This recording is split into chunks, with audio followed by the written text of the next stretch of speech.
नमस्कार। आज हामी अर्को एउटा विशेष बहसमा तपाईहरुमाझ उपस्थित भएका छौं। नेपालमा पछिल्लो समय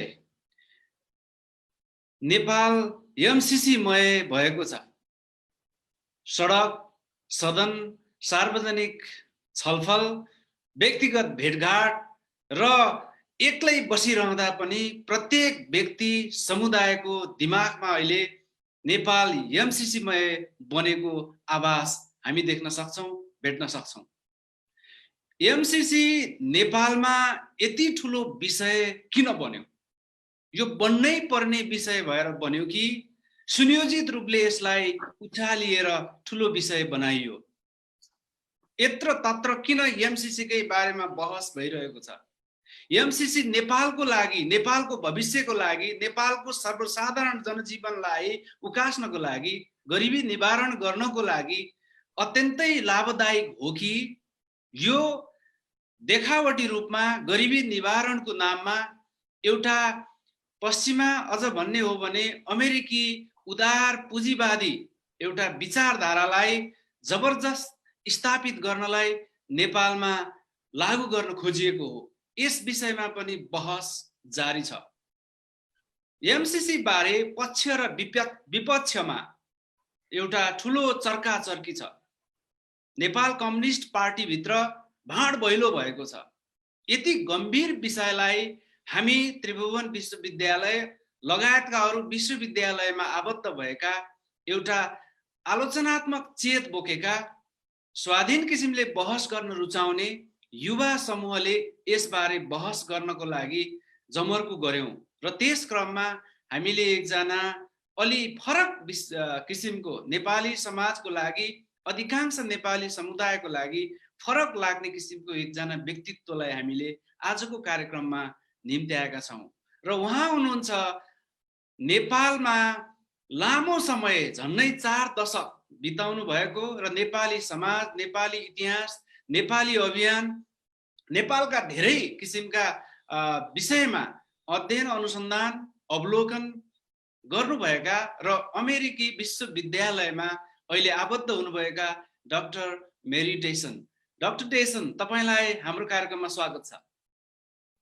धन्यवाद। अब हामी धेरै भूमिका बाँड्दैनौं। यो कार्यक्रम हाम्रो स्वतन्त्र संवाद हो, एउटा सार्वजनिक संवाद हो। हामी यहाँ एउटा देशको, समाजको सबैभन्दा जल्दो बल्दो विषयलाई सार्वजनिक रूपले बहस गर्न उपस्थित हुन्छौं। त्यस क्रममा डाक्टर मेरी डेसनलाई आज हामीले तपाईहरुमाझ प्रस्तुत गर्न पाउँदा हामीलाई धेरै खुसी लागेको छ र यस विषयमा हामीले युवा साथीहरुबाट निकै ठूलो छलफल गर्यौं। त्यो छलफलको विषयमा एउटा विषय हाम्रो युवा साथीहरुमा उब्जियो कि डाक्टर मेरी डेसन भन्ने व्यक्तित्व उहाँहरुको लागि निकै नौलो थियो। मेरो लागि पनि डाक्टर डेसन त्यति धेरै परिचित होइन। हाम्रो यो पहिलो भेटघाट हो। अलिअलि तपाईको लेखहरुबाट मार्फत मात्रै मैले पनि तपाईलाई चिनेको थिएँ। भनेपछि हाम्रो नेपाली समाजमा अहिले एमसीसी बारेमा बहस गर्ने बित्तिकै कित्ता काट गर्ने चलन छ। यो कुनै शक्ति केन्द्रको पृष्ठपोषक हो कि यो देश अथवा त्यो देश प्रति चाहिँ ऊ वफादार हो कि कुनै एउटा सुनियोजित रणनीतिका साथ बोल्न आइएको हो कि, यस्ता थुप्रै प्रश्नहरू। अझै भन्ने हो भने एउटा सुनियोजित आर्थिक लाभको लागि नेपालमा अझै सोझै भन्ने गरिएको छ, डलर खेतीको लागि यो कुनै गतिविधि गरिरहेको हो कि भन्ने पनि विभिन्न किसिमका लान्छनाहरू नेपालमा लगाइन्छ जब कुनै हामी सार्वजनिक वृत्तमा देखा पर्छौं। त्यसकारणले म सर्वप्रथम डाक्टर मेरी डेसनलाई तपाई 35-40 वर्षदेखि नेपालको महिला आन्दोलन, नेपालको दलित आन्दोलन, जनजाति आन्दोलन, मधेस आन्दोलन, उत्पीडित समुदायसँग सम्बन्धित विविध आन्दोलन, अझै वाम आन्दोलन, यी यावत विषयमा समाजशास्त्रीय, मानवशास्त्रीय, अनेक हिसाबका राजनीतिक, तपाईको भौगोलिक अनेक विषयमा तपाईले दखल राख्नु हुँदो रहेछ।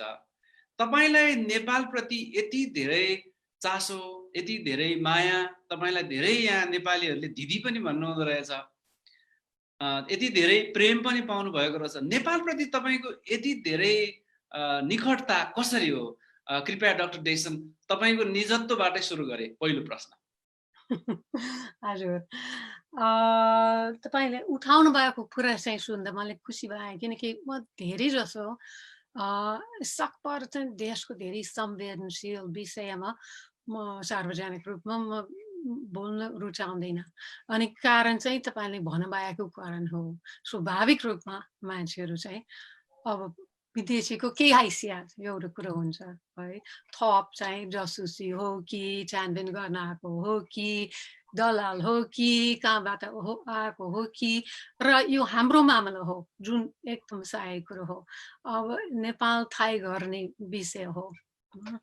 र यो विषय नेपालको भविष्यको लागि धेरै निर्णायक कुरो पनि हो मलाई लाग्छ। अर्कोतर्फ तपाईँले भन्नुभए जस्तै मैले धेरै वर्ष अघिदेखि नै है विभिन्न विषयमा अध्ययन गर्न आएको छु। मैले सामान्य रूपमा विद्यार्थी भएर म PhD को अनुसन्धान विद्यार्थीको अनुसन्धान गर्ने क्रममा नेपाल पुगेँ 40 सालमा पहिलो पटक जस्तो लाग्छ। अनि लाहुरेको इतिहासको बारेमा लामो अध्ययन गरेर फर्केँ। डिग्री पुरा गरेँ, यहाँ प्राध्यापकको काम गर्न सुरु गरेँ। यो चाहिँ धेरैको सामान्य कथा हो। मलाई चाहिँ अनैतिकसम्म लाग्यो है। नेपालको केही ज्ञानको आधारमा थोरै भए पनि यहाँको मध्यमवर्गको तलब खाने अनि समरमा होला अलिकति अध्ययन गर्न आउनु पाउने अनि नेपालको एक्सपर्टको रूपमा अरूलाई है प्रस्तुत गर्छन् नि। मलाई त पुगेन त्यो कुरा। अनि अब गत 25 वर्ष होला यो प्राध्यापकको काम चाहिँ छोडेर नेपालमा विभिन्न अध्ययन र आन्दोलनलाई सघाउने काम चाहिँ गर्ने आएको छु। त्यसैले त्यो जुन विषयहरू सुनाउनु भयो यो चाहिँ स्वाभाविक रूपमा नेपालको तत्कालको धेरै चाहिँ महत्त्वपूर्ण है सवालहरूमा म पनि एक प्रकार सहभागी भएँ। म अध्ययन गरेँ अनि गर्दै यहाँसम्म पुगेँ। डाक्टर डेसन तपाईँ क्यानाडामा जन्मिनु भयो। हजुर। त्यसपछि अहिले तपाईँ अमेरिकाको नागरिक हुनुभयो, त्यहाँ स्थायी रूपले बसोबास गरिरहनु भएको छ। नागरिक होइन है। स्थायी रूपले बसोबास ग्रीन अमेरिकामा बसोबास गर्दै हुनुहुन्छ। त्यहाँको विश्वविद्यालयसँग तपाईँ आबद्ध हुनुहुन्छ। अलि अगाडि तपाईँ मार्टिन चौतारीमा पनि आबद्ध हुनुहुन्थ्यो र तपाईँ त्यसको फाउन्डर जर्नलको फाउन्डर पनि हुनुहुँदो रहेछ। भनेपछि अब तपाईँ एउटा कम्फोर्ट जोनमा हुनुहुन्छ। तपाईँ एउटा सम्पन्न राष्ट्रमा हुनुहुन्छ।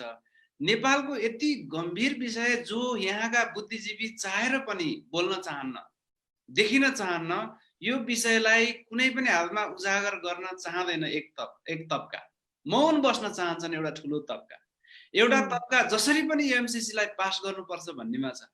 एउटा घटक चाहिँ वाम घटकसँग जोडिएका र अरू स्वतन्त्र बुद्धिजीवी पनि सानो संख्यामा यो राष्ट्रको लागि खतरा छ भनिरहेको छ।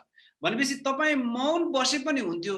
तपाईलाई किन यसरी बोलौँ लाग्यो यो एमसीसी को बारेमा? र तपाईले त आफ्नो पोस्टिङहरुमा सामाजिक सञ्जालमा यो एमसीसी लाई त खारेजै गरौँ भनेर लेखिदिनु भएको रहेछ।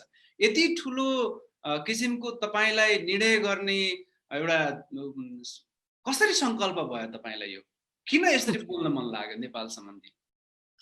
अब नेपालमा अहिले वामपन्थी बनिने सरकार छ जो जनताले निर्वाचित गरेर रोजेका छन् है। उहाँहरूको घोषणा पत्र हेर्दाखेरि है हामी मान्नुपर्छ त्यही कुराको आधारमा जनताले रोजेका छन् है। तिनीहरू त्यसको ठिक विपरीत काम गरिरहेका छन्। अब तिनीहरू आउँदा जुन व्यवस्था थियो यो संसारभरिको कुरो हो। एकदम चर्को ढङ्गले उदारवादी अर्थतन्त्र हर ठाउँमा लागू गर्ने भन्ने अभियान त चलिरहेको छ संसारभरि।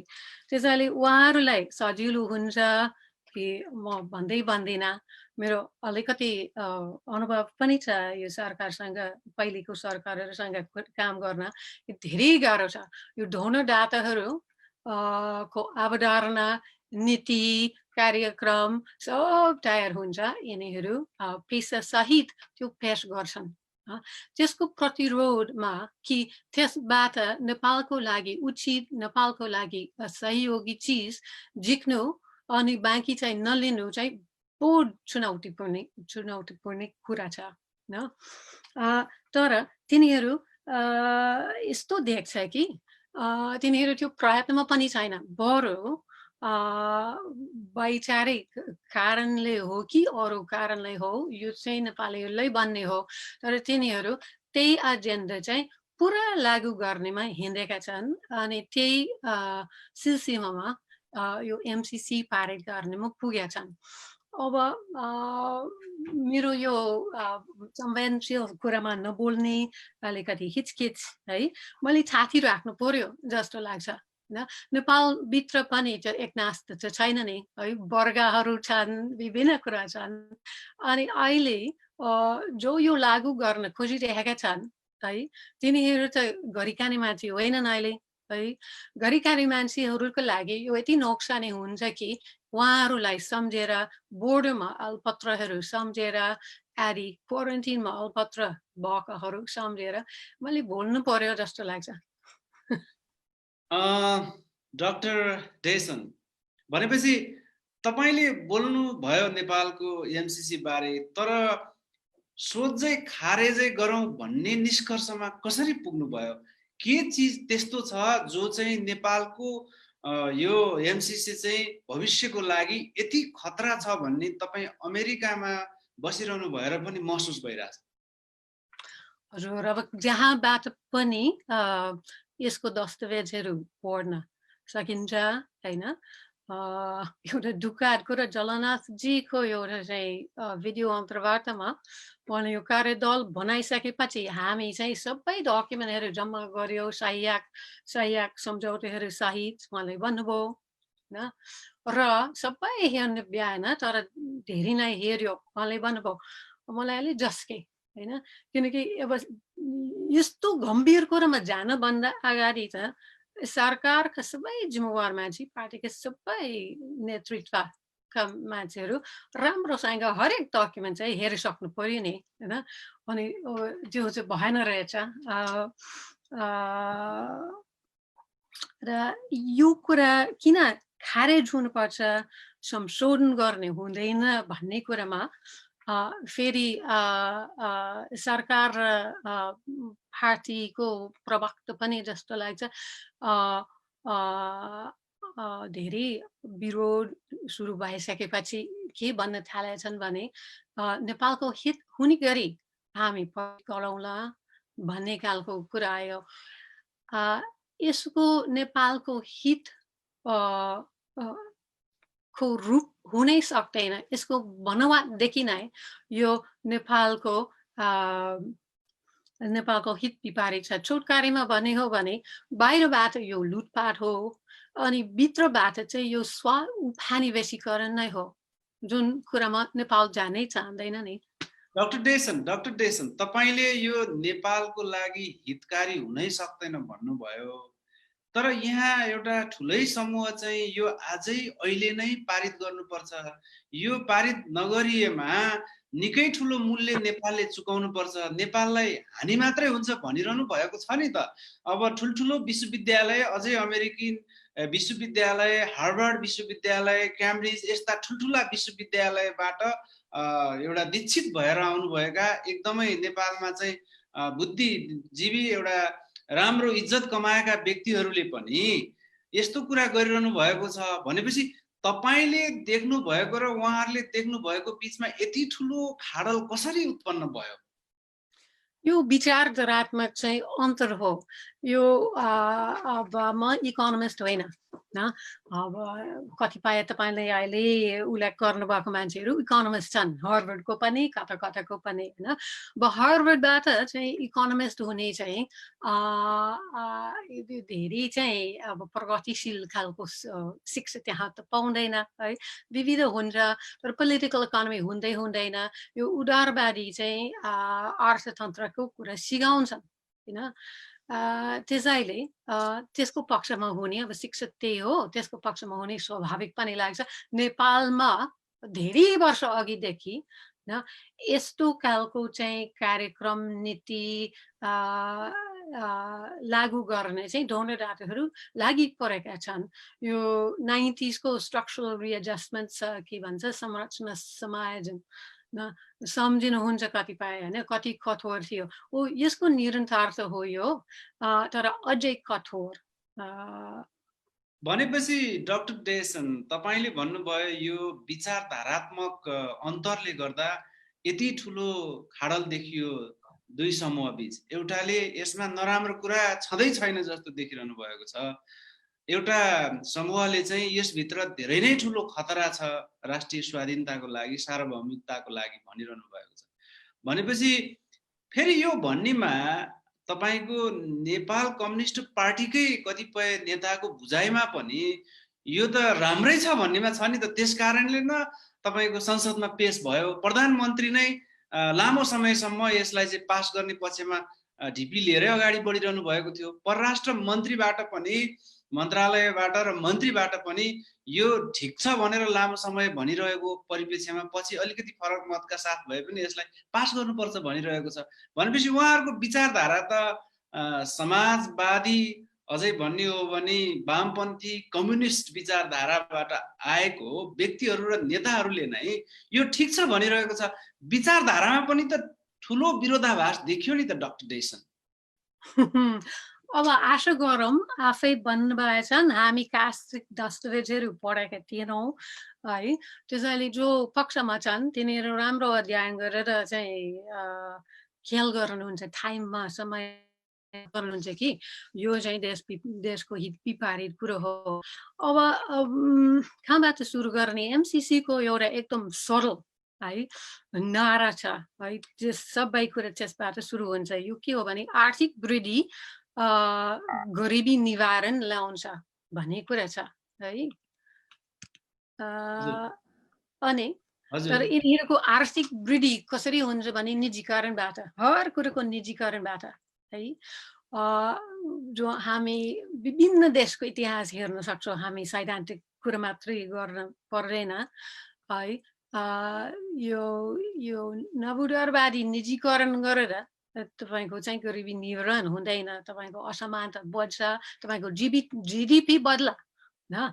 अनि जिडिपी हेरेर आर्थिक वृद्धि चाहिँ भएकै हो भने मजाले भन्न सकिन्छ, तर कसलाई पाइरहेको छ एउटा कुरा चाहिँ। अर्को कुरो सार्वभौमिकताको कुरो हो, सार्वभौम सत्ताको कुरो हो।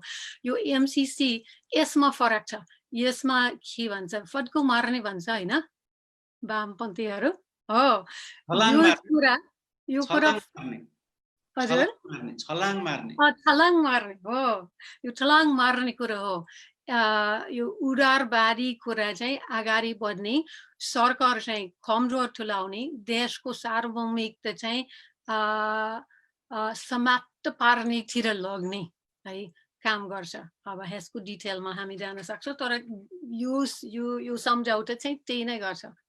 डाक्टर डेसन, त्यसो हो भने कतिपय दस्तावेजहरूको आधारमा यो डाक्टर बाबुराम भट्टराई प्रधानमन्त्री हुनुहुँदा ड्राफ्टको चाहिँ तयारीहरू भएको, त्यसपछि शेरबहादुर देउवा प्रधानमन्त्री हुनुहुँदाखेरि यो चाहिँ अब हस्ताक्षर भएको, त्यस पछाडि पनि अब अरू प्रधानमन्त्रीहरू पनि यसमा जोडिनु भएको छ, जुन वामपन्थी प्रधानमन्त्रीहरू पनि हुनुहुन्छ।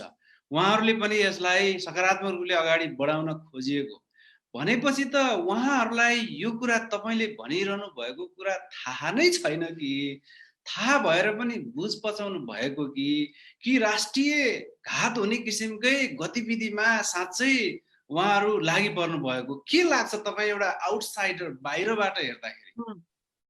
यो दुवै कुरो हुन सक्छ हैन। अब ती सबै व्यक्तिहरू राजनीतिक व्यक्तिहरू एउटै कुरोको पक्षमा हुने त्यो आफै विचार्ने छ कि छैन है, एउटा कुरा हैन। तर दुवै कुरो हुन सक्छ। नेपाल चाहिँ यो बाटोमा, यो निजीकरणको बाटोमा, यो उदारीकरणको बाटोमा धेरै अगाडि बढिसकेको छ है। तिनीहरूले गरेको काम हो त्यो हैन। ढोँडोडाँटोहरूले फेलेको काम पनि हो त्यो हैन। अब धेरै अगाडि बढिसकेपछि है तपाईँको ग्रामीण अर्थतन्त्र चाहिँ विसर्जन गर्ने काम चाहिँ धेरै भइसकेका छ हैन। देश रिमिटेन्सको भरमा बसिरहेका छ हैन। युवाहरू जस्तो पनि विदेशी नि है, न त त्यो युवा शक्ति देशमा हुन्छ, तिनीहरू चाहिँ साँच्चीकै एउटा मर्यादापूर्व जीविका खोज्छन् हैन। त्यो खतरा चाहिँ पन्छाउने विदेशिएका छन् नीतिगत रूपमा हैन।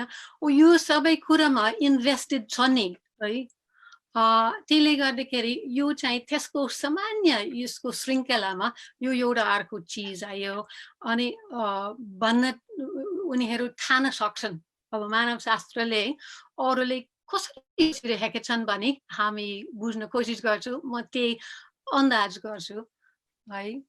अर्को एउटा कुरा चाहिँ तिनीहरू धेरै मान्छेहरू पक्ष विपक्षका मानिसहरू यसलाई अर्को एउटा विकास योजनाको रूपमा लिएका छन्। मलाई पाएको छ जुन यो एउटा विकास योजना मात्रै होइन, जति विशाल भएपछि जति पैसा आउने भए पनि यो चाहिँ वैदेशिक सहायताको नयाँ मोडल हो।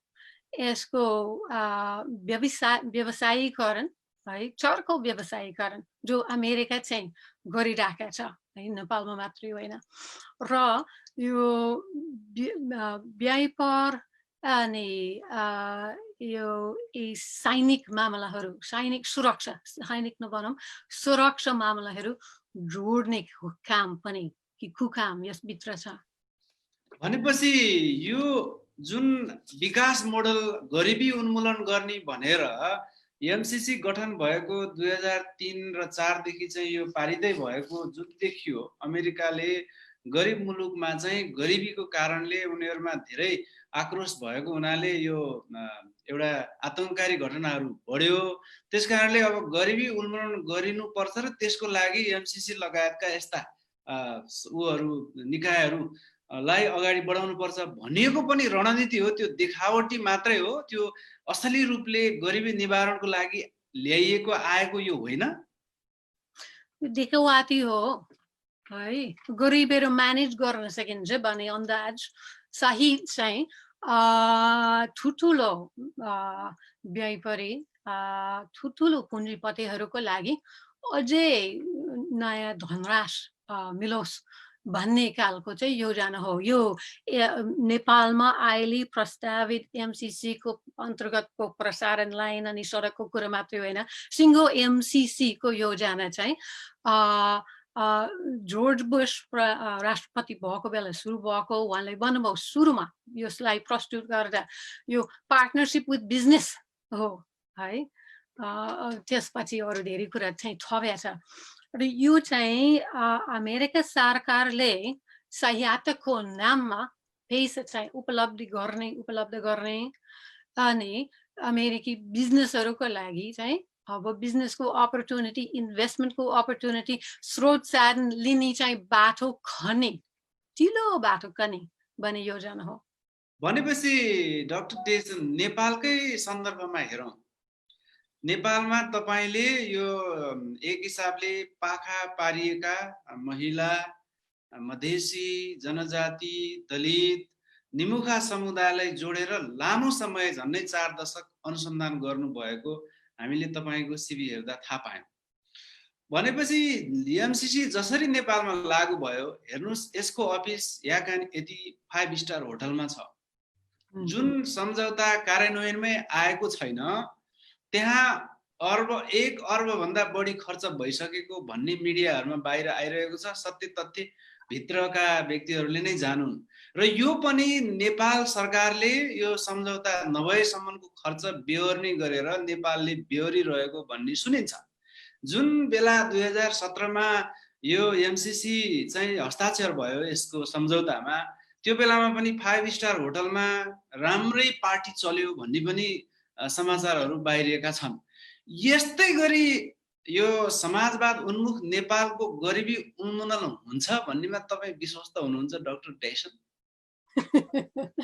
अब यो कुन वर्गबाट कुन वर्गको लागि बनाएकै व्यवस्था हो भने सङ्केत चाहिँ दिन्छ त्यो कुराहरू।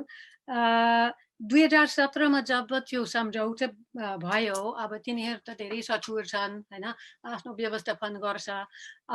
त्यति बेलादेखि तयारीको लागि केही पैसा चाहिँ खुला गर्यो है। त्यो सम्झौतामा हेर्ने हो भने यति पैसा व्यवस्थापनको लागि, तयारीका लागि, विज्ञापनको लागि, प्रचार प्रसारको लागि होइन, सभासदहरू चाहिँ आफ्नो पक्षमा लानका लागि, आदिको लागि धेरै पैसा चाहिँ छुट्यायो है।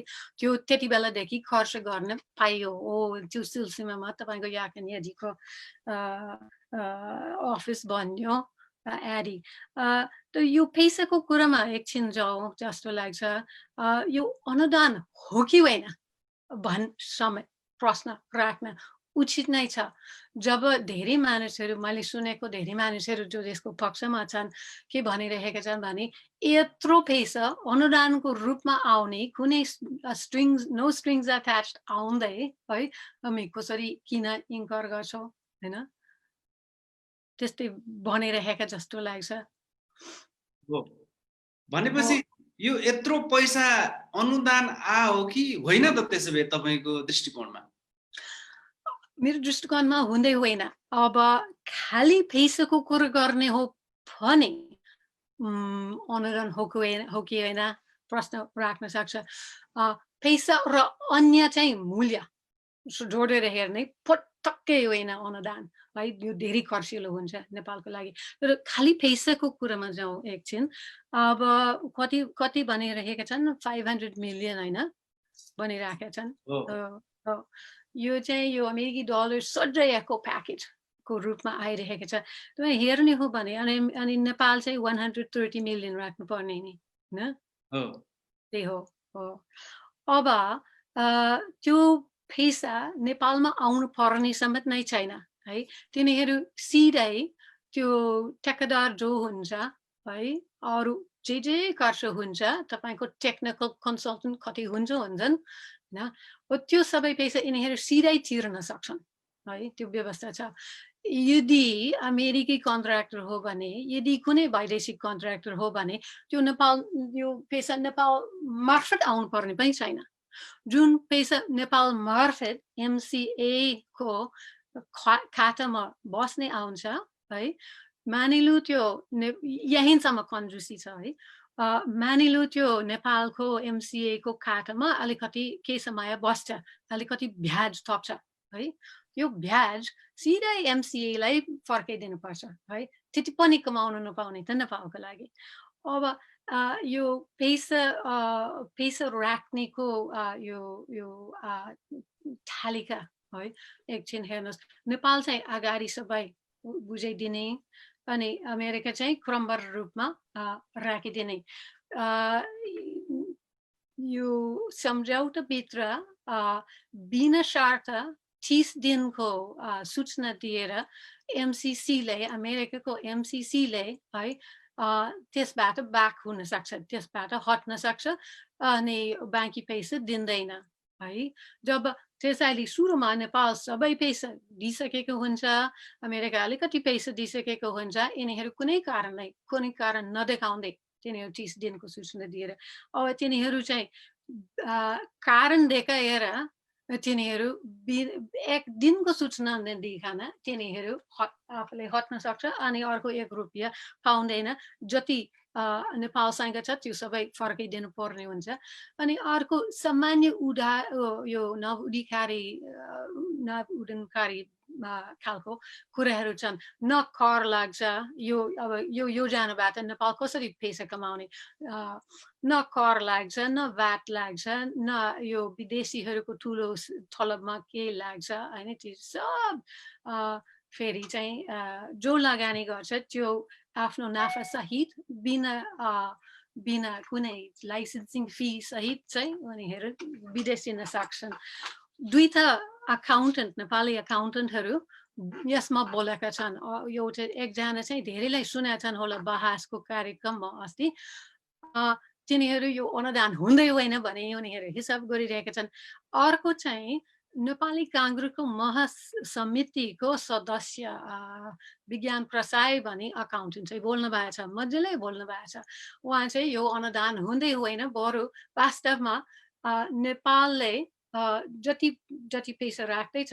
त्यो आखिरी चाहिँ अमेरिकाको लागि अनुदान हुनु पुग्छ है उहाँको हिसाब यो इस्ट इन्डिया कम्पनीले भारतले आएको जस्तो भने ठुलाना गर्नुभएको छ अब तपाईको कुराले त यहाँ धेरै किसिमका भाष्यहरू निर्माण भएका छन् एमसीसीलाई जोडेर कतिले भन्दै छन् कि जस्तै रत्न संसारले पनि एउटा अन्तर्वार्तामा भनिरहनु भएको छ 4-5 करोडको 1 किलोमिटर ट्रान्समिसन लाइन चाहिँ बन्ने प्राधिकरणले बनाइरहेको सन्दर्भमा 20 करोड खर्च गरिँदैछ भनेर उहाँले बोलिरहनु भएको छ त्यसपछि यो नेपालको गरिबी निवारणको प्रोजेक्ट हुँदै होइन बरु भारतको गरिबी निवारण चाहिँ हुन्छ भन्ने पनि रहनु भएको छ अर्को अमेरिकाले भारतमा नेपालको विद्युत लगेर भारतलाई खुसी पार्ने नेपालमा प्रोजेक्ट दिएको छ भनेर नेपाललाई नै खुसी पार्ने र चीनसँगको आफ्नो एउटा जुन रणनीति छ त्यसलाई सफल पार्नलाई चीनलाई चिहाउने आँखी झ्यालको रूपमा नेपाललाई प्रयोग गर्न लागेको भन्ने पनि भाष्यहरू निर्माण भएको छ तपाईले नि यतैतिर संकेत गर्न खोज्नु भएको हो हो त्यो कुराहरू पनि छन् यो प्रसारण लाइनको आन्तरिक हिसाब आदि चाहिँ त्यसमाथि मैले अध्ययन गरेका छैन उहाँले गर्नुभयो उहाँले अकाउन्टेन्ट पनि हुनुहुन्छ त्यसैले उहाँको कुरा ध्यानपूर्वक सुन्यो हुन्छ जस्तो लाग्छ उहाँले मजाले उहाँ समाजशास्त्री होइन उहाँ अकाउन्टेन्ट हुनुहुन्छ अनि उहाँ चाहिँ सोध्नुभयो यो प्रसारण लाइन जो नेपालको बिजुली चाहिँ सरल भारतसम्म पुर्याउँछ कसरी नेपाली गरिबी निवारण गर्छ भने सोध्नुभयो यो गर्दैन यो बुझ्नुपर्छ है अनि एमसीसीको अन्य योजनाहरू है पुरा भइसकेका सम्झौताहरू अन्तर्गत भएको कार्यक्रमहरू को अध्ययन गर्ने पनि जरुरी छ तिनीहरू कि त यो एनर्जी सेक्टरमा कि त ल्यान्ड रिफर्म अनि एग्रो बिजनेसमा है बढी चाहिँ योजनाहरू गरिरहेका छन् अफ्रिकातिर यिनीहरू ठुलो ल्यान्ड ग्राब गरिरहेका छन् है मालीको अनुभव माडागास्करको बेनिनको अरू पनि छन् घानाको अनुभव हेर्ने हो भने मान्छे धेरै सर्काको हुन्छ नेपालमा त डाक्टर डेसन एउटा ठुलो बुद्धिजीवी सर्कल अलि काठमाडौँको अलि राम्रै स्कलर भनेर चिनिने बुद्धिजीवीको माझमा त यसले नेपाललाई धेरै ठुलो हित गर्छ अझै भन्ने हो भने सर्वसाधारणको जीवन स्तर उठ्छ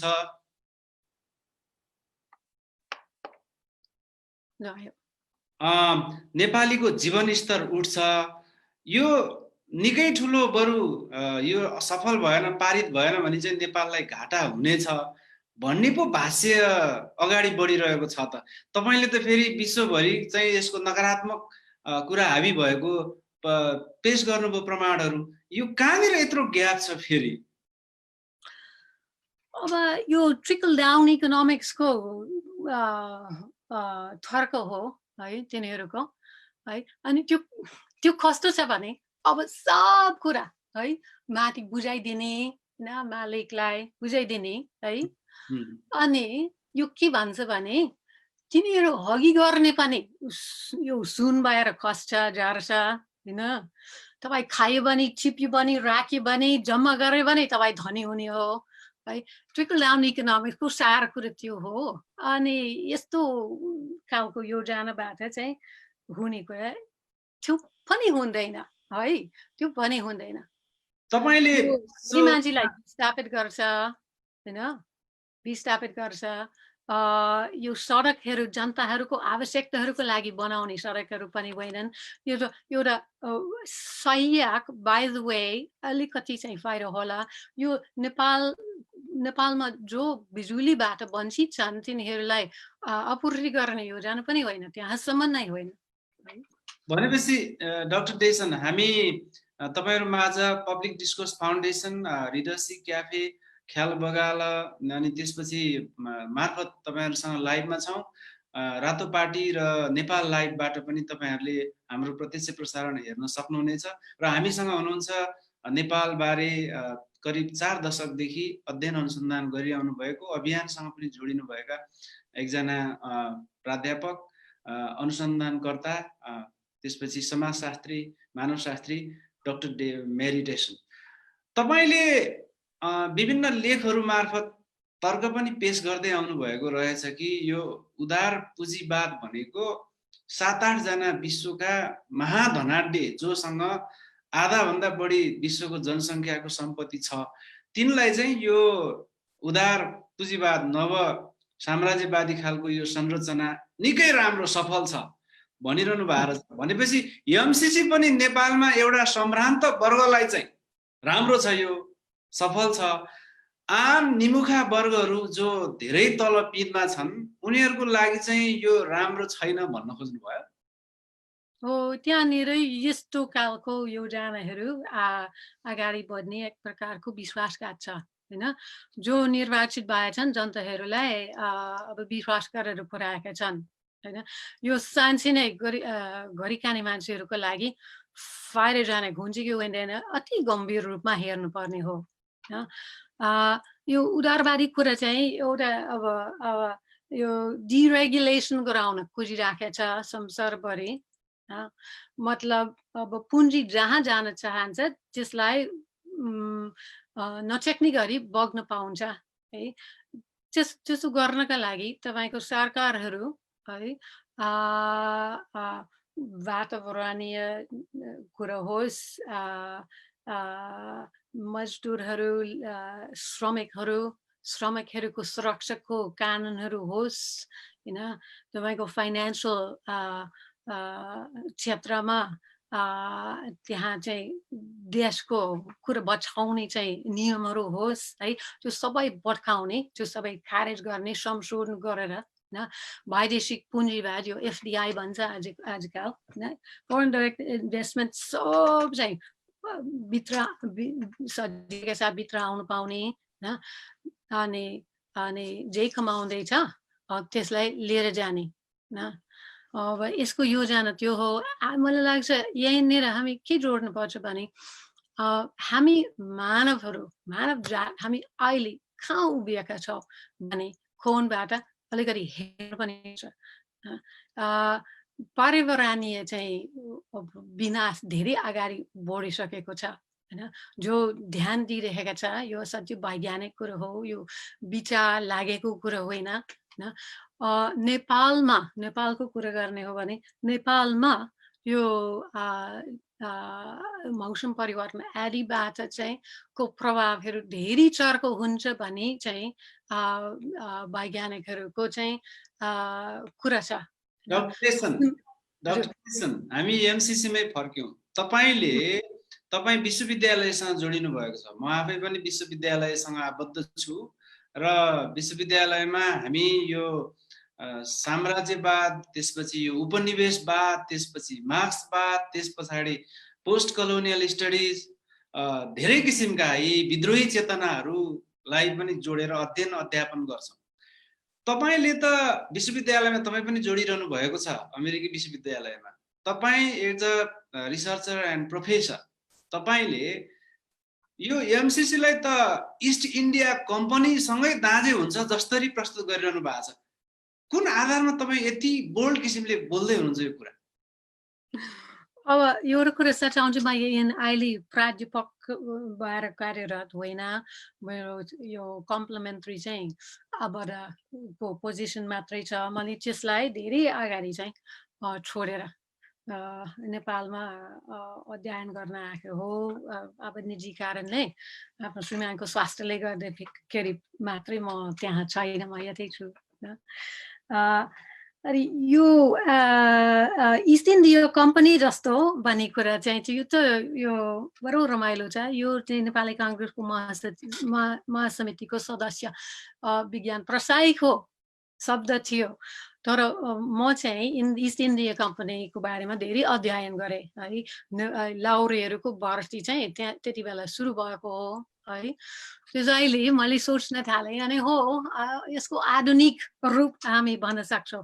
यस अर्थमा कि भारतीय बेलायतीहरू भारतमा पुग्दा तिनीहरू त्यहाँ शासन गर्न आएको थिएन। तिनीहरू व्यापार गर्ने, आफूलाई धनी बनाउने, त्यहाँको स्रोत साधनहरू लिने र यिनीहरूको आफ्नो उद्योगहरूमा प्रयोग गर्ने आदिको लागि आयो होइन। इस्ट इन्डिया कम्पनी नितान्त चाहिँ मर्कन्टाइल पनि थियो र गर्दा गर्दा गर्दै तिनीहरूलाई अनुकूल भयो कि है यो जग्गा कब्जा गर्ने है। यो जो सत्तामा थियो र उनीहरूलाई दुःख दिइरहेको थियो तिनीहरूसँग भिडन्त गरेर है तिनीहरू आफ्नो माताहत अन्तर्गत राखिदिने आने क्रमबद्ध रूपमा तपाईँको चाहिँ राज बन्यो त्यहाँको। तिनीहरू चाहिँ 100 वर्ष त्यहाँको शासन चलायो होइन। तर यिनीहरू नितान्त व्यापारी भएर गयो है। अब यो पनि यो अहिले वैदेशिक सहायता यो प्रत्यक्ष उपनिवेश को व्यवस्थापन को विकल्प थियो। जब चाहिँ 40s 50s मा देशहरू स्वतन्त्र हुने गयो होइन, त्यसको विकल्पमा अब कसरी प्रभाव पर्ने होइन राजनैतिक रूपमा, नीतिगत रूपमा र कसरी हाम्रो त्यो स्रोत साधनको पहुँच कायमै राख्ने भने एउटा व्यवस्था गर्नु पर्यो। यो हो हाम्रो वैदेशिक सहायताको व्यवस्था होइन। अहिले आएर जन चर्को ढङ्गले यसको व्यवसायीकरण भइरहेको छ है। त्यसको डिप्लोमेटिक पक्ष कम गइरहेको छ र अब अमेरिकाको कुरा गर्ने हो भने अहिले ट्रम्प अन्तर्गत अमेरिकाको कूटनैतिक क्षेत्रको सैनिकीकरण भइरहेको छ है। त्यो उनी त्यो दुईटा कुरा चाहिँ खासै छुटाउँदैन।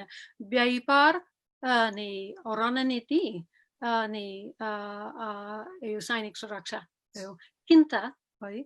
यो चिन्ता चाहिँ वास्तवमा यताको राष्ट्रिय सुरक्षा नीतिभित्रको 3 खम्बको रूपमा अहिले प्रस्तुत भएको छ। अनि एमसीसी सिधै त्यसको सन्तान हो सिधै। भनेपछि तपाईँ एउटा अनुसन्धानकर्ता प्लस प्राध्यापन पेशा तथा लेखन यस्तो देश विदेश घुमेर कुना काप्चा पुग्नु भएको व्यक्ति, तपाईँ यति साहसिक रूपले एमसीसीलाई इस्ट इन्डिया कम्पनीकै स्वरूपमा देखिरहनु भएको छ। Are you confident doctor Deson? म के गर्छु भने अब के थियो बिपाको बारेमा मैले अलिकति बोलेँ। अनि बाबुरामको नीति जोगाउने चाहिँ उहाँको पार्टीको कुनै एकजना बौद्धिक चाहिँ मेरो विचारको बारेमा एउटा लेख लेख्नुभयो। त्यसमा उहाँले भन्नुभयो, उहाँले चाहिँ सबै विरोध भइरहेको छ, मान्छेहरू के लेखिरहेको छ, त्यसबाट प्रभावित भएर है बोल्नु भएको छ। उहाँले भन्नुभयो, जब मैले कसैको कुरा पढेको थिएन, मैले बिपा पढेको थिएँ। बिपा काफी थियो है। यो कुरा बुझ्न हुन त अब मैले मार्क्सवाद केही पढेको छु नवुडवादको बारेमा पढेकै छु आदि चाहिँ एउटा दृष्टिकोण थियो तर खालि त्यो डकुमेन्ट पढ्ने त्यो पुग्यो अब यसमा पनि मैले जति सक्ने अरूको विचार म पढिराखेको छु किनकि अब म चाहिँ यो ऊर्जाको विज्ञ होइन यो धेरै बहुपक्षीय कुरो हो हामी सबै मिलाएर बुझ्नुपर्ने हो यो कुरा तर म चाहिँ सिधै डकुमेन्टहरूमा गएको छु अनि डकुमेन्टहरू काफी छन् है नेपालको भनौँ न एउटा कुरा मात्रै उदाहरण दिन्छु यो एमसिए है जो बनाएको छ जो याकन्यातीमा बसेको छ है अब यसलाई नेपाल सरकारको प्रत्येक अधिकार पाउने नै छ र सरकारलाई बाँकी रहँदैन यो 5 वर्षसम्म है यदि संसदबाट पारित गर्छन् भने है न संसद बोल्न पाइन्छ न कुनै संशोधन गर्न पाइन्छ न चिच्याउन पाउँछ न अनुगमन गर्न पाउँछ न के गर्न पाउँछ अनि नेपाल सरकारले पनि कुनै पनि अधिकार प्रयोग गर्न सकिँदैन नेपाल सरकारको कार्यरत मान्छेहरू पनि एमसिसीको अनुमोदन नलिएका नै त्यो काम गर्ने क्षेत्रमा प्रवेश समेत नै गर्न सकिँदैन यो एक्स्ट्रा टेरिटोरियालिटी पनि यसमा फसिसकेछ है डकुमेन्ट चाहिँ काफी छ बुझ्न भनेपछि हामी यो अहिलेको यो 21औं शताब्दीको दोस्रो दशक पार गरिसक्दा पनि उपनिवेशवाद यो वा त्यो रूपमा हामी र हामी जस्ता देशहरूमा जारी छ भन्ने तपाईको दाबी हो र त्यसको एउटा प्रमाण एमसिसी पनि हो भन्ने तपाईको दाबी हो पूर्ण निर्माण छ पहिले उपनिवेश भएका देशहरूमा नेपालमा हामीलाई सबै थाहा छ कहिले पनि प्रत्यक्ष उपनिवेश थिएन होइन नेपालको इतिहासमा धेरैले गर्व गर्ने कुरा पनि छ होइन कम्प्रोमाइज चाहिँ थियो कतिपय सम्झौता गरेर स्वतन्त्र रह्यो तर थोरै देशले गरेको कुरो हो उपनिवेश कालको नक्सा हेर्ने हो भने अब यहीँसम्म के लाग्छ भने अब मान्छेहरू यो कुरा मन नपराउन सक्छ अब जो उपनिवेश व्यवस्था बोक्यो तिनीहरूको त्यो इतिहास छ त्यो छिटो इतिहास छ तिनीहरू अलि छिटो चिन्छन् कि है जसरी अफ्रिकामा यो चाहिँ धेरै चाहिँ विश्लेषकहरू है यो पूर्ण उपनिवेशीकरण हो भनिराखेको छ म किन स्व उपनिवेशीकरण भन्छु है यो सरकार आफैले आफ्नो जनतालाई सुरक्षित राख्ने जनतालाई सेवा पुर्याउन सक्ने नियमहरू कानुनहरू संशोधन गरेर खारेज गरेर है यो नवउदारवादी चाहिँ अर्थतन्त्र तयार पारिरहेका छ है अनि उपनिवेशीकरण हो भन्छु म डाक्टर देसन सो उपनिवेशीकरण भन्ने शब्द तपाईले प्रयोग गर्दै आउनु भएको रहेछ अलि अगाडिदेखि यहाँ त सीमित औलामा गर्ने शासकहरूले पो निन्त्याइरहेको छ त वैदेशिक हस्तक्षेप अनेक रूपबाट यी निमुखा लाखौं करोडौं जनतालाई त यस सम्बन्धी केही पनि थाहा छैन नि त नेपाली जनता सबैले त त्यसो भए यस्तो किसिमको सो उपनिवेशवादी हैकम त खोज्या होइन होला नि यसको सबभन्दा ठुलो दोषी को हुन सक्छ त्यसो भए मलाई लाग्छ अब एक चाहिँ यो जो सत्तामा छन् झन्डै 3 करोड नेपालीहरू आगे नै चाहिँ गाली गरिरहेका छन् आलोचना गरिरहेका छन् अनि बिचारा चाहिँ एकजना विदेशीको आलोचना किन थपौँ तर वास्तवमा व्यक्तिहरू हेर्ने चाहिँ हेर्दा हामी यो सार कुरासम्म हामी पुग्दैनौँ किनकि यो एकदम प्रणालीगत कुरा हो यो नेपालमा मात्रै भइरहेको छैन अनि नेपाल बाहिर हेर्ने असाध्य जरुरी पनि छ किनकि अब नेपालमा जे भइरहेको छ त्यो त निश्चित कुरा हो पृथक कुरा हो पहिले नभएको कुरा हो नौलो कुरा हो सुन्दाखेरि उनीहरूको प्रस्तुति त धेरै राम्रो हुन्छ होइन यत्रो डलर दिने अनि यत्रो अब गरिबी निवारणको दाबी गर्ने होइन यो कुरा साँच्चै के हो बुझ्नका लागि अब अध्ययन गर्नुपर्ने हो यो यो डकुमेन्टहरू सजिलो पनि होइन है एउटा दफामा अर्को दफामा जोडेर हेर्नुपर्छ यो कतिसम्म नेपालको सार्वभौमिकता चाहिँ कठौती गर्ने चिज हो होइन र अर्को देशहरूको अनुभव हेर्नुपर्छ अनि अमेरिकाको अध्ययन गर्नुपर्छ होइन यो स्टडिङ अप भन्छ नि मानवशास्त्र समाजशास्त्रमा सजिलो होइन है तर हामी त्यो पनि गर्नुपर्छ यो यिनीहरूको यो एक प्रकार नयाँ चाहिँ वैदेशिक शाही यात्राको व्यवसायीकरणको योजना हो नेपाल त्यसमा त्यसको माकी साङ्लोमा है माकुरा जालमा फरेको छ अझै यो शब्द पनि भनौँ न डाक्टर डेसन तपाईँले त एमसिसीलाई अमेरिकी डलर चाहिँ बल्छीमा राउने एउटा चारो जस्तो हालेर बल्छी फ्यालेको छ र अब यो बल्छीमा पर्छ यो एमसिसी भनेको एउटा बल्छी हो भन्नुभएछ तपाईँले बल्छी भन्ने शब्दले त अब धेरै कुरा अर्थ बोक्यो भनेपछि यो बल्छीले कसलाई तान्छ कसलाई यसले सिद्ध्याउँछ यो के गर्छ भने यो आइलीको योजना चाहिँ नेपालको ऊर्जा क्षेत्रको पुरा निजीकरण गराउँछ र यो फरेन लगानी वैदेशिक लगानीको लागि पुरा खुला राख्छ है यो नेपालको यो कोरिडोर बने नि तर वास्तवमा पर्यावरणीय कोणबाट हेर्दा वाटरसेड भएको ठुल्ठुलो नदीहरूकोमा डामहरू राख्ने होइन र बिजुली चाहिँ भारतसम्म पुर्याइदिने होइन यो यो अब अरू ठाउँहरूमा है जो उपनिवेश काल भोग्यो है त्यहाँ चाहिँ ठुलो स्रोत साधनको कब्जा अनि एक्सट्र्याक्सन अनि लग्ने काम चाहिँ भइसकेको छ दक्षिण अमेरिकाको इतिहास भोलि यो अर्को ठुलो हिमाल संसारको अर्को ठुलो हिमालको 19औं शताब्दी र 20औं शताब्दीको इतिहास है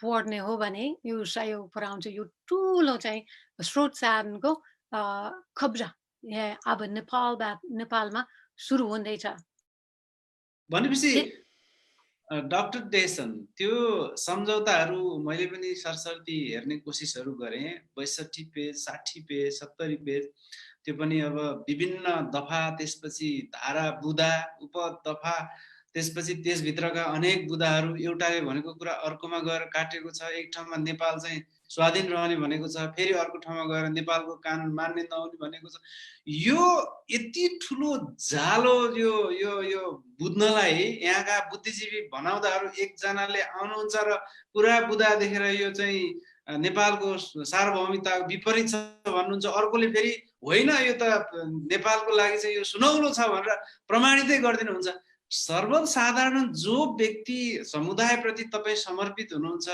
पीडितका सबाल्टन वर्ग समुदाय भनौँ यी आवाजविहीन शक्तिविहीन समुदायहरूले कसरी बुझ्ने यो जस्तो कि तपाईँले डाक्टर बाबुराम भट्टराईले यति ठुलो चौडा बाटो बनाइदिनु भयो यति ठुलो विकासको मोडलहरू ल्याइदिनु भयो एकता तबकाले त एकदम गुणगान गाइरहेको छ तपाईँले त त्यसले त नेपाललाई झन् मरुभूमि बन्जर बनाउँदैछ भन्नुभयो यो कहाँनिर डाक्टर भट्टराई जो एसियाको एउटा दिल्ली जेएनयूबाट पिएचडी गर्दा थेसिस अफ द इयर जस्तो घोषणा ले सम्मानित पनि हुनुभएको व्यक्तिले नबुझेको कि तपाईँले त्यो ग्याप कहाँनिर पुगेर तपाईँ जोडिन नसक्नु भएको के आधारमा तपाईँले त्यो भन्नुभयो अनि जनता त कन्फ्युज भयो नि के बुझ्ने अलि स्पष्ट पारिदिनु त के कारणले तपाईँ यस्तो भन्दै हुनुहुन्छ अब एक चाहिँ फरक मत चाहिँ हुन्छन् हैन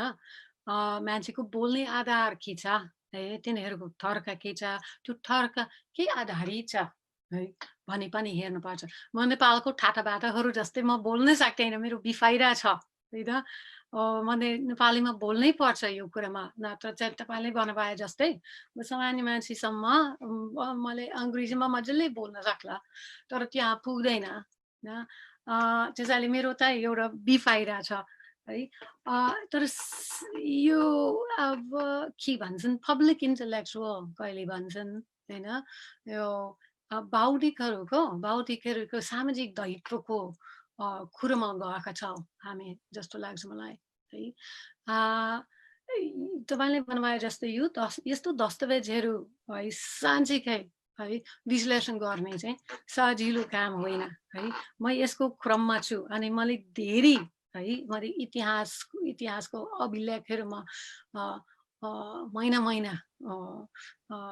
बिताएको छु म यो संविधान बनाउने बेलामा के हेरिराखेको थिएँ कानुनहरू हेर्ने पनि काम गरेकी छु नेपालको कानुनहरू न त्यसैले अनुभव छ यो गाह्रो काम हो है डाक्टर बेसन यति भनिदिनुहोस् न पहिला तपाईँले डाक्टर बाबुराम भट्टराईलाई त्यत्रो विकास गरेर छलाङ मारेको भन्ने बुझाइ छ तपाईँले चाहिँ नेपाललाई बन्जर बनाउँदैछ भनिरहनु भएको छ के आधारमा यस्तो भन्नुभयो उहाँले चाहिँ यो सरल इक्वेसन गर्नुभयो जुन कुरा गलत छ भन्छु म है त्यो के हो भने अब राष्ट्रिय पुँजी पुग्दैन त्यसैले राष्ट्रिय पुँजी बढाउनु पर्छ पहिलो कुरा उहाँ चाहिँ एमसीसी वालाहरू जस्तै उहाँ आर्थिक वृद्धिबाट सुरु गर्नुहुन्छ आर्थिक वृद्धि चाहिन्छ वास्तवमा डबल डिजिट हैन मतलब कम्तीमा 10% चाहिँ वार्षिक आर्थिक वृद्धिमा हामी जानुपर्छ अनि मात्रै बन्छ देश हैन अब त्यो हुनका लागि थुप्रै पुँजी चाहिन्छ हैन त्यो पुँजी हामीसँग नभएको हुनाले त्यो विदेशबाट आउनुपर्छ त्यसैले न नेपाललाई पुरा खुलो राख्नुपर्छ हुने अलिकति केही शर्त राखौँला कि भन्ने कुरा गर्नुभएको छ तर गर्दै चाहिँ उहाँले त्यो पनि गर्न तयार भएन है विपयसको एउटा उदाहरण हो अर्को पनि छ जस्तो लाग्छ उहाँको कालबाट फाइनेन्सको क्षेत्रमा अब अर्कोतिर यस्तो दबाव भइरहेको छ उहाँ चाहिँ यसभन्दा बेटर बाटो छ भने थाहा हुँदै पनि हैन कसरी लागू गर्ने भने असहाय भएर त्यो बाटोमा लाग्नु भएको छ कि पुरा विश्वास गरेर त्यो बाटोमा लाग्नु भएको छ मलाई थाहा छैन उहाँ सिधै ठेट उदारवादी अर्थतन्त्रको बाटोमा लाग्नु भएको छ उहाँको थिसिस पढ्दाखेरि पनि है वास्तवमा त्यति बेलादेखि है त्यो सोच त्यहाँ छ त्यो देखिन्छ है वर्ल्ड ब्याङ्कको वर्ल्ड ब्याङ्कको सिद्धान्त है को धेरै आलोचना छैन है त्यो खाको भित्र उहाँको काम भएको हो त्यसो भए डाक्टर देसन बाबुराम भट्टराई उदार पुँजीवादी भाषतिर जानुभयो नेपाललाई त्यो सुहाउँदो छैन त्यस्तै अहिलेको प्रधानमन्त्रीले एमसीसीलाई पास गर्नलाई धेरै बल गर्नुभयो अहिले अलि न्युट्रल हुनु भएको छ अब परराष्ट्र मन्त्री लगायत पनि यसलाई चाहिँ पास गर्नुपर्छ भनिरहनु भएको छ उहाँहरू पनि उदारवादी पुँजीवादी भाष जो नेपाली अहिलेको संविधान समाजवाद उन्मुख भनिएको छ त्यो बाटोबाट उल्टो हिँड्दै हुनुहुन्छ तपाईँको दृष्टिकोणमा अब यिनीहरूको कालको काम हेर्दाखेरि ओहो भन्नुपर्छ हैन अब शिक्षामा निजीकरण है स्वास्थ्यमा निजीकरण अगाडि बढिराखेका छन् जब संविधानमा पनि घोषणा पत्रमा पनि त्यसको ठिक विपरीत चाहिँ लेखिएको छ हैन यो दुईटा उदाहरण लिने हो भने यो अहिलेको बजेटमा यो जुन 166 जस्तो लाग्छ है शिक्षा निजी विद्यालयहरूले सार्वजनिक विद्यालयहरूको जिम्मा लिने भने जुन कुरा आयो र विवादित छ है यस्तो कुरा पनि कतै यो एमसीसीसँग जोडिन पनि सक्छ हो म भन्न सक्दैन तर सक्छ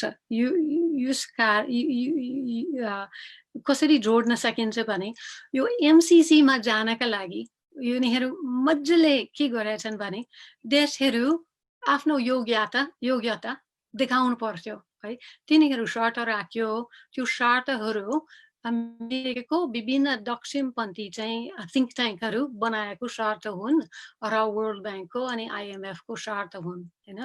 सुन्दाखेरि राम्रो होइन, त्यहाँ रुल अफ ल छ कि छैन, त्यहाँ जनताहरूमा लगानी भइरहेको छैन, भ्रष्टाचार कटौती भइरहेको छैन आदि कुराहरू होइन हो। अनि त्यस अन्तर्गत चाहिँ शिक्षा र स्वास्थ्यमा है लगानी बढाउनु पर्छ भन्ने एउटा शर्त राखेको छ। सुन्दाखेरि चाहिँ धेरै राम्रो है, तर एकातिर त्यसमा लगानी हुनुपर्ने भन्ने शर्त राख्ने, अनि अर्कोतिर यो नीति कानुन नियमावली हेरेर संशोधन गरेर त्यसको निजीकरण गरिदिने, जसले गर्दाखेरि यो उदारवादी चाहिँ वैदेशिक सहायता र लगानी, यो व्यापारी लगानीको लागि बाटो खुल्छ नि होइन। देशवादी भएर यो एमसिसी कायम राख्नको लागि है स्वास्थ्य र शिक्षामा यसको लगानी बढाउनै पर्छ होइन। अनि अर्कोतिर त्यसको निजीकरण गरिदिने अनि विदेशी लगानी त्यसमा मजाले आउन सक्ने, जुन अरू देशहरूमा धेरै भइरहेको छ र अमेरिका स्वयंमा है झन्झारको किसिमले भइरहेको छ। डाक्टर देसन, तपाईँले नेपालको वाम आन्दोलनलाई पनि अलि मिहिन ढङ्गले अवलोकन गर्नुभएको छ भन्ने कुराहरू तपाईँको आलेख अनुभवले देखाउँछ। नेपालको यो वामपन्थी कम्युनिस्ट आन्दोलनबाट जो उठ्नुभयो, उहाँहरू यति छिटै त्यसो भए यो उदार पुँजीवादी दलदलमा किन गएर भाँसिन्छन्? के चिज त्यस्तो छ कि उहाँहरूलाई त्यहाँ गएर भाँसिन बाध्य छ? अहिलेको झन् केपी शर्मा ओली को जुन मन्त्रीमण्डल छ, उहाँलाई त निकै ठुलो भारी मत चाहिँ राष्ट्रवादी नेता भएर जनताले मत दिएको हो नि त। भनेपछि किन तपाईँको दृष्टिकोणले तपाईँले तर्क गरे अनुसारको यो यति ठुलो भाष हो, इस्ट इन्डिया कम्पनी जस्तै हो भने त्यो पास गर्न किन मरिमेट्छन्? के कुरा छ जसले यो कम्युनिस्टलाई यति पतन बनाउन खोज्छन् नेपालमा वामपन्थीलाई? अहिलेसम्म भएको मुख्यतः पूर्व एमएलए, पूर्व माओवादी को खेमाहरू होइन अरू छुट्या छन्, अनि पूर्व एकता केन्द्र, त्यो तिनवटा मुख्यतः त्यहाँ छन् होइन। अब इतिहास हेर्दाखेरि जता सोच्दै है एमएलए त पहिलेदेखि है यो अब धेरैको आलोचना थियो, एउटा एमएलए गर एउटा एनजिओ भन्ने कुरा हुन्थ्यो नि होइन 90s होइन। हो पनि तिनीहरू चाहिँ यो धेरै व्यावसायिक अर्थतन्त्र को सोचमा धेरै अघिदेखि गइसकेको, तर अध्ययन पनि गरेको है अरूको तुलनामा है। मतलब अर्थतन्त्रको बारेमा एउटा निश्चित विचार चाहिँ एमएलए सँगै थियो है, र प्रगतिशील हो यो होइन, त्यो अर्कै प्रश्न होइन। र माओवादी र एकता केन्द्रमा है यो अर्थतन्त्र मार्क्सवादी चाहिँ भन्ने, तर अर्थतन्त्र जो चाहिँ मार्क्सवादको एउटा जग हो है, खासै धेरै चाहिँ ध्यान दिएको मैले पाएको छैन, न लेखनबाट न भाषणबाट न अनुभवबाट है। त्यसैले अब सत्तामा गइसकेपछि म अझै भन्छु यो साह्रै चुनौतीपूर्ण छ नेपालको स्थिति। अब कोभिड थपेको छ, ठुलो विश्वभरिको मन्दी आउँदैछ, केही सजिलो छैन नेपाललाई राम्रो हाँक्नका लागि त सजिलै कुरो होइन है। त्यसैले फेरि आलोचना गर्न पनि चाहँदैन, तर यो चाहिँ यति असफल छ कि है अनि त्यही कारण जस्तो लाग्छ यो पुरा चाहिँ यो उदारवादी कुरामा गएको छ। यसको परिणाम यति नोक्सानी हुन्छ थाहा पाउँदै कि थाहा नपाउँदै मलाई भन्न सक्दिनँ, तिनीहरू भन्नुपर्ने हो। तपाईँको प्रोफाइल हेर्दाखेरि वाम विश्लेषक तथा यी वाम राजनीतिज्ञहरू तपाईँका साथीहरू कोही भाइहरू जस्ता रहेछन् जो अहिले मन्त्रीमण्डलमा नि छ भन्ने कुराहरू नि सुनिन्छ। तर तपाईँले नि कतै लेखिरहनु भएको रहेछ कि यहाँ त काठमाडौँको घरै पछि खुद्रा पसल जस्तो मानव अधिकारवादी पसलहरू छ। तपाईँले एक व्यक्ति एक एनजिओ जस्तो नि भन्नुभयो। पछिल्लो समय त झन् तपाईको जिल्ला वडाहरुमा गयो भने पनि राजनीतिक दलका पार्टी कार्यालय त जग्गा दलालको एउटा अफिस जस्तो सबै नेता त जग्गा दलाल देखिन्छ ठुलठुला नेता मन्त्री भएकोहरु पनि जग्गा दलाल देखिन्छ यो कस्तो किसिमको समाजवादी साम्यवादी बाटोतिर हामी गइरहेछौं डाक्टर डेसन के देखिरहनु भएको छ तपाई यो कता जाँदैछौं हामी अब त्यही कुरा म सुनिरहेको छु अब अहिले आजकल चाहिँ एक घर एक एनजिओ हैन एक घर एक सहकारी भयो हैन एउटा प्रगति जो व्यापार नै हो म प्रत्यक्ष यो देखिरहेको छैन तर धेरै सुनिरहेको छु अनि अरूको लेखबाट चाहिँ म थाहा पाउँदैछु है यो कुरा चाहिँ जति दुःखद भए पनि यो धेरै स्वाभाविक प्रक्रिया बने लाग्छ मलाई इतिहास हेर्ने हो भने अरू देशहरू हेर्ने हो भने अब आफैले समाजवादी साम्यवादी उन्मुख हैन भन्नेहरू क्रान्तिकारी आफैले क्रान्तिकारी भन्नेहरू हैन सशस्त्र संघर्ष चल्नेहरू हैन धेरै चाहिँ सतहमा पुग्दैनन् पुग्छन् भने है धेरै परिवार छन् कि तिनीहरू परिवर्तित हुने है कि तिनीहरू परिवर्तन गर्ने भन्ने प्रश्नमा धेरै चाहिँ आफै परिवर्तित हुन्छ अब नेपालको यो संघर्षहरू हेर्दाखेरि हैन यो क्रान्तिको आडबाटो गएर है सामेल हुने भयो है शासनमा है त्यसैले पनि होला नि है तिनीहरू पुरा स्वतन्त्र पनि होइनन् त्यहाँ तिनीहरू पुरै चाहिँ तिनीहरू जनताको भरमा जनतामा विश्वास गरेर जनताको भरमा यो यो भूमण्डलीकृत पुँजीवादसँग जुट्ने चाहिँ टायर भएन त्यो चाहिँ प्रश्न छ एउटा समूह पनि छन् जसले के भनेर तर्क गर्दैछन् भने केही बुदाहरुमा त्यस्तो दुविधा छ भने त्यसलाई अलि चिन्तन मनन गरेर अलिअलि सच्याएर संशोधन गरेर यो पैसा चाहिँ फर्किन दिन हुन्न पछिल्लो धेरै अगाडिदेखिको एउटा कहावत पनि हो कि when money speaks the truth is silence भन्छ नि पैसा बोल्न थालेपछि सत्य चाहिँ मौन बस्छ भने जस्तो पैसा देखेपछि धेरैलाई अब एक हिसाबले लोभ पनि लागेको छ र यो पैसालाई हामीले हाम्रै देशको हितको लागि प्रयोग गर्नुपर्छ प्रयोग गर्ने उपाय अपनाउनु पर्छ भन्ने पनि छन् के यो एमसीसी को जुन अहिलेको ग्रान्ट्सको कुरा छ त्यो चाहिँ तपाईले भने जस्तो निमुखाको पक्षमा प्रयोग गर्न सकिने सम्भावना देख्नुहुन्छ होइन यो चाहिँ हितकारी सम्झौता बनाउनै सक्दैन अब एक यदि जसरी तसरी आउँछ भने है त्यो पैसा चाहिँ कास नेपाललाई पाउने होइन है वैदेशिक ठेकेदारहरूको लागि हो हैन त्यो चाहिँ भारतको चाहिँ अमेरिकाको हैन थोरै हैन कन्सल्टेन्टहरू हैन त्यसबाट केही कमाउँछन् हैन र यो पैसा चाहिँ नेपालको लागि होइन एउटा कुरा नेपाल चाहिँ लगानी गर्नुपर्ने नेपाल चाहिँ वास्तवमा अरू धेरै लगानी गर्नुपर्ने त्यो पढ्ने हो भने सरकारको सबै अधिकार एमसीएमा जान्छ हैन तर नेपालको लायबिलिटीहरू बाँकी रहन्छ त्यसमा के घटबड भए चाहिँ लायबिलिटी नेपाल सरकारको हो आर्थिक लायबिलिटी यदि धेरै मान्छेहरू विस्थापित गर्नु पर्यो भने अनि त्यो एमसीसी को बजेटमा त्यसको लागि छुट्याएको पैसा पुग्दैन भने नेपाल सरकारलाई थप अतिरिक्त पैसा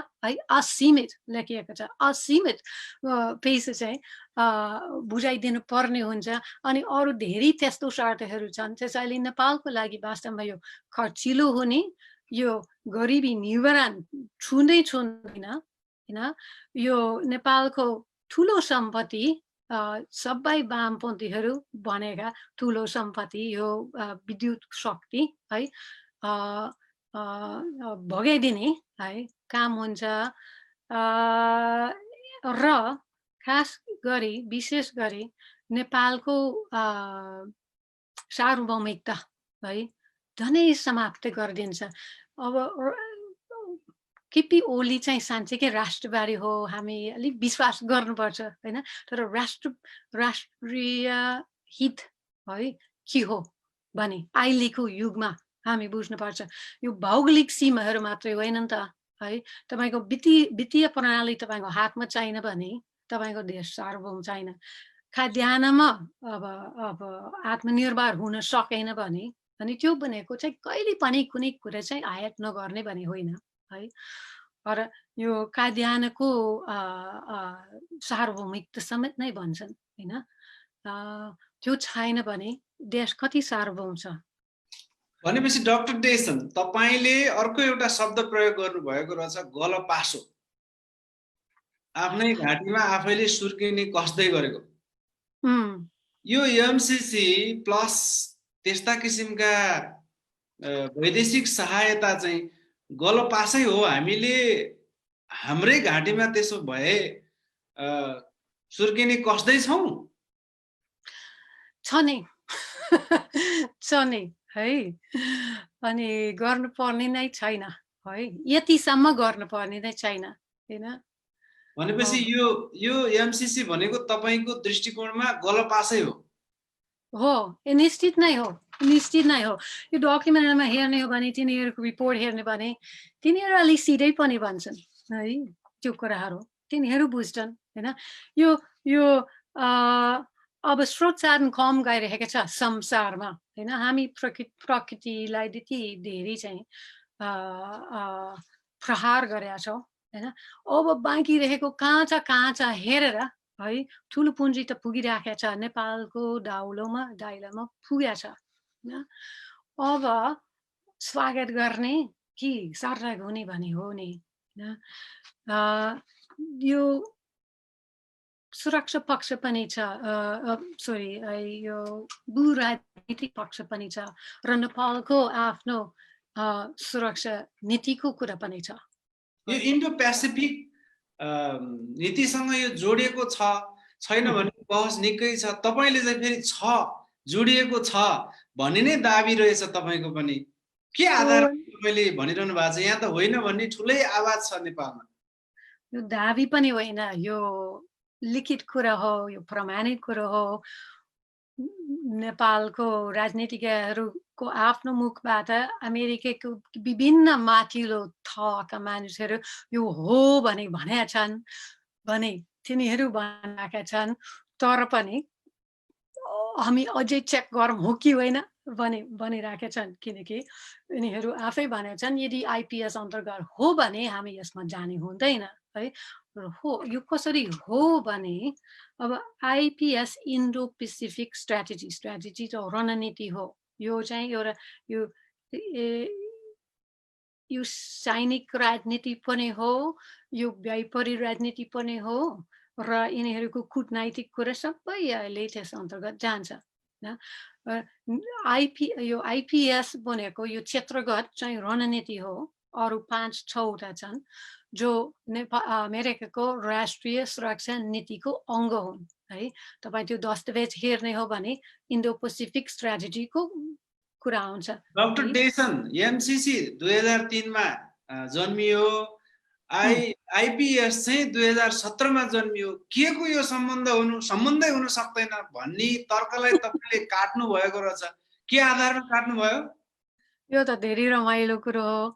अब 2002 मा है जब यो 9/11 पर्यो यहाँ त्यो ठुलो विस्फोटहरू, ट्विन टावर क्षति भयो। अनि त्यसको अर्को वर्ष चाहिँ नयाँ राष्ट्रिय सुरक्षा नीति बन्यो। त्यसमा पहिलो पटक प्रत्यक्ष रूपमा वैदेशिक सहायता है यो रणनीति भित्र राख्यो सिधै है। पहिले 2 खम्ब थियो, 3 खम्ब बनायो, कूटनैतिक अनि सैनिक, अनि अहिले थप्यो वैदेशिक सहायता है। यति बेला नै एमसीसी बन्यो अनि एमसीसी सिधै प्रत्यक्ष रूपमा त्यस अन्तर्गत राख्यो है। यो चाहिँ यो नेसनल सिक्युरिटी स्ट्राटेजीको अङ्गको रूपमा जन्मियो है। अब जब यो रणनीति फेर्नै जान्छ होइन, यो 2017 सम्मको जस्तो लाग्छ अहिले लेटेस्ट राष्ट्रिय सुरक्षा के भन्छ रणनीति छ है। हो तपाईँको पहिलेदेखिको यो नेपालको अमेरिकाको सेना त पहिलेदेखि नै थियो है। यो रणनीतिमा छैन है, त्यो पहिले स्थापना भएको हुनाले यो चाहिँ कुनै तर्क होइन थियो है। यो एमसिसी सिधै इन्डो पेसिफिकको एउटा अङ्ग हो है, यो कुनै प्रश्न नै छैन। त्यसो भए डाक्टर डेसन, नेपालमा जसले एमसिसी को पक्षमा वकालत गरिरहेका छन् उनीहरू आइदर कन्सल्टेन्ट और सर्भिस होल्डर अथवा त्यहाँभित्रको चाहिँ जब होल्डर अथवा पहिल्यै अथवा भविष्यमा केही न केही यसबाट निजी स्वार्थ चाहिँ प्राप्त गर्ने उद्देश्यले नै बोलिरहेको भन्ने तपाईको निष्कर्ष हो? मेरो त निष्कर्ष नै छैन। मलाई लाग्छ त्यस्तो मान्छेहरू त स्वाभाविक रूपमा यसको पक्षमा बोल्छन्, तिनीहरू इन्भेस्टेड छन् होइन। अनि अर्को मान्छेहरू पनि हुन सक्छ जो त्यसको पक्षमा बोल्छन् होइन, जो साँच्चैकै विश्वास गर्छन् यो उदारवादी कारणबाट देश बन्छ है। तिनीहरू देख्दैन कि यो अब मानिलो आर्थिक वृद्धि गरिसकेपछि थोरै थोरैको आर्थिक वृद्धि हुन सक्छ होइन। त्यो आन्तरिक आर्थिक असमानता बढाउँछ कि घटाउँछ समेत नै नहेर्ने मान्छेहरू छन् है। विचारधारात्मक कुरा गर्ने हो भने त्यो मान्छेहरू चाहिँ स्वाभाविक रूपमा इमानदारका साथ है यसको पक्षमा हुन्छन्। त्यहाँ निजी स्वार्थी जोडेको हुनु पर्ने नै छैन नि होइन। सुशाली दुवाई खालको हुन्छ जस्तो लाग्छ यस्तो मामलामा। त्यसो भए एमसिसी लागू भयो भने यो त गलपासो हो भन्नुभयो, तपाईले लेख्नु पनि भएछ। यो गलपासो हो भने यो खोल्न पनि सकिन्न, कसै भने आफै अब आफ्नै प्राण जान्छ भनेपछि यो त्यसो भए लामो समय यतिकै अड्केर बस्ला तपाईको विचारमा कि जसरी पनि पास गर्ला? अहिले भनेको हजुर, यो अहिले पास हुन्छ कि हुँदैन भनेको हो होला कि नहोला तपाईको विचारमा? नहुनु पर्ने हो। धेरै गाह्रो के लाग्छ भने अब इज्जत पनि यसमा फरिसकेको छ होइन। एउटा कुरा 2/3 पारित गर्न सक्छन् र दुर्भाग्यवश प्रतिपक्ष पनि यसको पक्षमा छ। त्यसैले यो पारित नहुने हो भने समाजवाद उन्मुख बनिएका निर्वाचित भएको पार्टीका नेतृत्वले र सरकार हाँक्नेहरूलाई यो दस्तावेजहरू राम्रोसँग हेरेर विचार गर्नुपर्ने हुन्छ। यदि उनीहरू साँच्चै यसभित्रको विष बुझ्छन् भने तिनीहरू पारित गर्छन् मलाई अझै लाग्दैन होइन। तर त्यो धेरै अरू कुरासँग जोडिएका छ अनि त्यो हुन्छ भने धेरै आश राख्न सकिँदैन। यो जनताहरूले भोल्न पर्ने विषय हो, नत्र चाहिँ यो जनताको दबावबाट पारित नहुन सक्छ, नत्र चाहिँ धेरै आश गर्न सकिँदैन जस्तो लाग्छ मलाई। डाक्टर डेसन, तपाई प्रतिपक्ष एकमुष्ट यसलाई पारित गर्नुपर्छ, हामी भोट हाल्न तयार छौं भनेर तम तयार छन्। शेरबहादुर देउवा नेतृत्वको नेपाली कांग्रेस यो एमसिसी लाई अहिले यही क्षण यही 1 सेकेन्ड भित्र भए पनि पास गर्न तयार छन्। प्रधानमन्त्री पनि तयार हुनुहुन्थ्यो, केही समय न्युट्रल जस्तो देखिनु भएको छ भनेपछि उहाँहरुको कहाँ ट्युनिङ मिल्छ कि यस्तोमा एउटै लाइनमा उभिनुहुन्छ? एकजना महाराष्ट्रवादी कम्युनिस्ट पर्नुभयो, अर्को उदार पुँजीवादी विचारधारालाई अँगाल्ने पर्नुभयो। ट्युनिङ चाहिँ यस्तो किन मिल्छ? यो भित्र के एउटा रहस्य हुन सक्छ? खै अब मलाई नेपाली उखानहरू एकदम मन पर्छ, तर सधैँ बुझ्छु यो बनाए कि गराए भने केही छ नि होइन। हामी गराए हेर्नुपर्छ, धेरै कुरा मिल्छ। त्यो बाबुराम सम्बन्धी जुन लेख लेखेँ त्यसमा मैले कहाँसम्म टिप्पणी गरे भने उहाँको अर्थमन्त्री उहाँको अर्थनीति र रामशरण महतको अर्थनीति छुटाउनै गाह्रो भन्ने भिन्नतै मैले छैन, भिन्नतै छैन। थिएन थिएन होइन त्यसैले अब यति बेला थिएन भने अहिले किन हुने होइन भने- भनेपछि अहिलेको तपाईँको अर्थमन्त्रीको जुन बजेट भाषणबाट आएको कुरा र रामशरण महतको बजेट भाषणबाट आएको कुरा अर्थनीति उहाँहरूको पनि त त्यति भिन्नता छ, तपाईँलाई के लाग्छ? मैले भन्न सक्दैन अहिले यो यो बजेट अनि बजेट भाषणको अध्ययन गर्ने बाँकी नै छ धेरै अब जति योजना सुनेको छु धेरै मिल्दो जिल्दो त छ नि त है अब म तपाईँकै अर्को एउटा शब्दमा जान्छु। तपाईँले शिलावाद भन्ने एउटा शब्द प्रयोग गर्नु भइरहेको छ। शिलावाद मतलब चाहिँ हामी गाउँमा मकै भाज्ने अथवा बाली भित्र्याउँदा अलिअलि एउटा दुईटा छुटेको टिप्न जान्थ्यौँ, शिला खोज्न जाने। तपाईँले यस्तो तर्क गर्नुभएको छ, त्यो तर्कले निकै युवा सचेत तार्किक वर्गलाई झकझक्याउन बाध्य पार्छ कि नेपालको स्रोत साधन चाहिँ हामी नै यो सो उपनिवेशवाद लागू गर्नको लागि झ्याल ढोका हामीले हाम्रो देशको खोलिदिने, विदेशीले आएर सबै हाम्रो स्रोत साधन सोरेर लाने, अनि हाम्रा युवा चाहिँ खाडीतिर गएर शिला खोजे जस्तो रेमिटेन्सको भरमा बाँच्नु पर्ने, यसलाई भन्छौँ हामी शिलावाद। शिलावादले देश अगाडि जाँदैन भन्दै हुनुहुन्थ्यो। एमसीसीले पनि शिलावादकै पृष्ठपोषण गर्छ? एकदमै एकदमै एकदमै गर्छ है अरू पनि बनिरहेका छन् न बिजुलीकरण गराउँछ देशभरि है र अब अरूले यसको डिटेलको बारेमा राम्रो बोल्न सक्छन् तर आर्थिक फाइदा पनि नलाग्ने है यो निर्यातबाट भन्ने कुरा पनि आइरहेको छ थाहा भएका मान्छेहरूबाट। यति मात्रै होइन कि अब यो ऊर्जा सेक्टर म एउटा रमाइलो कुरा मैले अहिले भर्खर देखेकी थिएँ भन्छु एमसीसीले आपूर्तिको सूचना छाप्या छ अहिले नेपालको यो योजनाका लागि है विदेशमा यो सबस्टेसनहरू र प्रसारण लाइनहरूको लागि।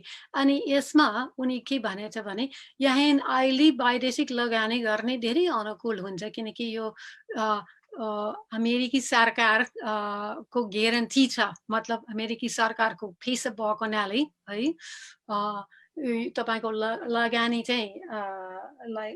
चाहिँ खेर जान्छ भने तपाई डर गर्नु पर्दैन। अनि थप यिनीहरू भनेछन् अहिले आउने दशकमा नेपालमा बिलियन्स अफ डलर्स को बिजुली एनर्जी सेक्टरमा बिलियन्स अफ डलर को लगानीको सम्भावनाहरू खुल्ने नै छन् भनेपछि यो एमसीसी हामी अझै जोडेका छौँ। तपाईको फोटो गयो छ, हामी छौँ जोडेका छौँ। यो एमसीसी चाहिँ यो ढोका खोल्ने काम हो। त्यही अर्थमा पनि यो बल्छी मात्रै हो भन्छु म र यो धेरै सस्तो हो अमेरिकाको लागि। यदि $500 मिलियन को लगानी गरेर नेपालको पुरै एनर्जी सेक्टर को निजीकरण गराउन सक्छ र फरेन इन्भेस्टमेन्टको लागि खुलाउन सक्छ, जो ब्राजिल पछि दोस्रो ठुलो होइन एनर्जी यो हाइड्रो शक्ति हो संसारमा है। र पछि बिलियन्स आउने दशकमा बिलियन्स अफ डलर्स को इन्भेस्टमेन्ट चाहिँ गर्न पाउँछ। यो त धेरै सस्तो हो, 500 मिलियन हो कि होइन त? भनेपछि नेपाल र नेपालको सन्दर्भको स्वाधीनता निकै ठुलो सङ्कटमा छ भन्ने तपाईँ स्पष्ट हुनुहुन्छ? त्यो छ भने कसले कुन लेभलबाट के गर्नुपर्छ त डाक्टर डेसन? अब यसलाई इन्कार गर्नुपर्छ। जसरी श्रीलङ्काले अन्तिमसम्म नेपाल जस्तै अन्तिमसम्म पुग्दा राम्रो हेरेर यो हाम्रो हितमा होइन, हामी यसमा फस्दैनौँ भने अहिले भर्खर घोषणा गरेका छन् होइन। कसैले अब देशको इज्जत जान्छ होइन, कसैले यहाँ इन्भेस्ट गर्ने आउँदैन यो गरिसकेपछि आरी बनिरहेका छन्। अब श्रीलङ्का त्यस्तो केही डर गरेका छैन है, त्यस्तो हुँदैन पनि है। तपाईँको यो रत्न होइन, रत्न श्रेष्ठ, रत्न संसार श्रेष्ठ हो, उहाँको त्यही तर्क थियो, मलाई ठिक लाग्यो होइन। अब विभिन्न कारणले यहाँ चाहिँ इन्भेस्ट गर्न चाहन्छन् अहिले है, यसलाई इन्कार गरेर केही फरक पर्दैन, फर्केर आउँछ, अर्को देशमा फर्केर आउँछ नि त। डाक्टर डेसन, एक थरीले त अमेरिकालाई चिड्याउनु रिसाउनु भनेको त ठुलो मूल्य चुकाउनु पर्छ। अन्तर्राष्ट्रिय रूपले पनि हामी ब्ल्याक लिस्टमा पर्छौँ। अरू दात्री निकायले वैदेशिक लगानी गर्नेहरूले पनि हात झिक्छन्। हामी धेरै ठुलो भड्खालोमा जाकिन्छौँ पो भन्छ नि त। अब ब्ल्याक लिस्टमा पर्ने कुरा गर्नु पो, यो 2012 जस्तो लाग्छ यो एउटा वैदेशिक चाहिँ वित्तीय कार्य दल नेपालमा आउन थाल्यो, यो बाबुरामको पालोमा जस्तो लाग्छ होइन। मनी लन्ड्रिङ सम्बन्धित आदि चाहिँ कानुनहरू बनाउनै पर्छ, नत्र नेपालमा कसैले लगानी गर्ने छैन, यसको ब्याङ्किङ सिस्टमसँग हामी कामै गर्दैन। नेपाललाई आर्थिक संसारमा नेपाललाई बहिष्कार गर्ने धम्की, सिधै धम्की गरेर आयो है। अब वास्तविक धम्कीहरू त्यसरी आइरहेका छन् है, त्यसरी आइरहेका छन्। यसबाट त होइन नि है, यसलाई इन्कार गरेर है आफ्नो स्वाभिमानी स्वतन्त्र अर्थनीति हामी बनाउँछौँ भन्ने हो, अरू के होइन। तपाईँ भन्दै हुनुहुन्छ नेपालको सार्वभौमिकता एमसीसी लागू भयो भने खतरामा पर्ने मात्रै होइन, असंलग्न परराष्ट्र नीतिको पनि मृत्यु हुन्छ र स्वाधीनताको पनि मृत्यु हुन्छ भन्नुहुन्छ। एउटा समूह भन्नुहुन्छ यसलाई पारित नगरेमा चाहिँ धेरै कुराको मृत्यु हुन्छ भनिन्छ। यो हामी कस्तो गलत पासोमा फसिसकेछौँ त। एकपछि अर्को सरकारले उनीहरूको सहमतिमै, अझै भन्ने हो भने जुन बेलामा यो अगाडि बढ्यो त्यो बेलामा नेपाली कांग्रेस र माओवादीको गठबन्धनको सरकार थियो। कृष्णबहादुर महरा पनि यसमा जोडिनु भएको छ भन्ने विश्लेषणहरू बाहिर आउँछ। त्यसपछि ठुल्ठुला नेताहरू यहाँ जोडिनु भएको छ। मलाई लाग्दैन कुनै पनि ठुलो नेता यहाँ नजोडिनु भएको छ। यस्तो अवस्थालाई चिरेर तपाईको अभियान, यसको लागि एउटा दबाब प्रतिरोध गर्न त निकै चुनौती पो छ नि त। त्यसकारणले यो त ठुलो चुनौतीमा फसेको होइन डाक्टर डेसन हामी? अब चुनौती चाहिँ छ। मलाई लाग्छ यो कुराहरूमा एमसीसी स्वयं भन्दा पनि अब नेपाल इन्डो पेसिफिक अन्तर्गत हुने माने तयार छ कि छैन भन्ने सवाल हो। यदि अब इन्डो पेसिफिक अन्तर्गत हामी होइन भने, प्रत्यक्ष रूपमा घोषणा गर्न थाल्छ भने दुःख पाउँछ होला अमेरिकाबाट, किनकि अमेरिका त प्रष्ट रूपमा आफ्नो दस्तावेजहरूमा भनेको छ इन्डो पेसिफिकमा हामी कुनै पनि राष्ट्र छोड्ने होइन है, छुट्ने होइन है, we will exclude no country है भनेपछि सबै यिनीहरूको त्यो चाटा मुनि उनीहरू लान खोजिरहेका छ। अब यो एमसीसी यसको अङ्ग हो, एमसीसी यसको व्यापारी अङ्ग हो एक किसिमले होइन।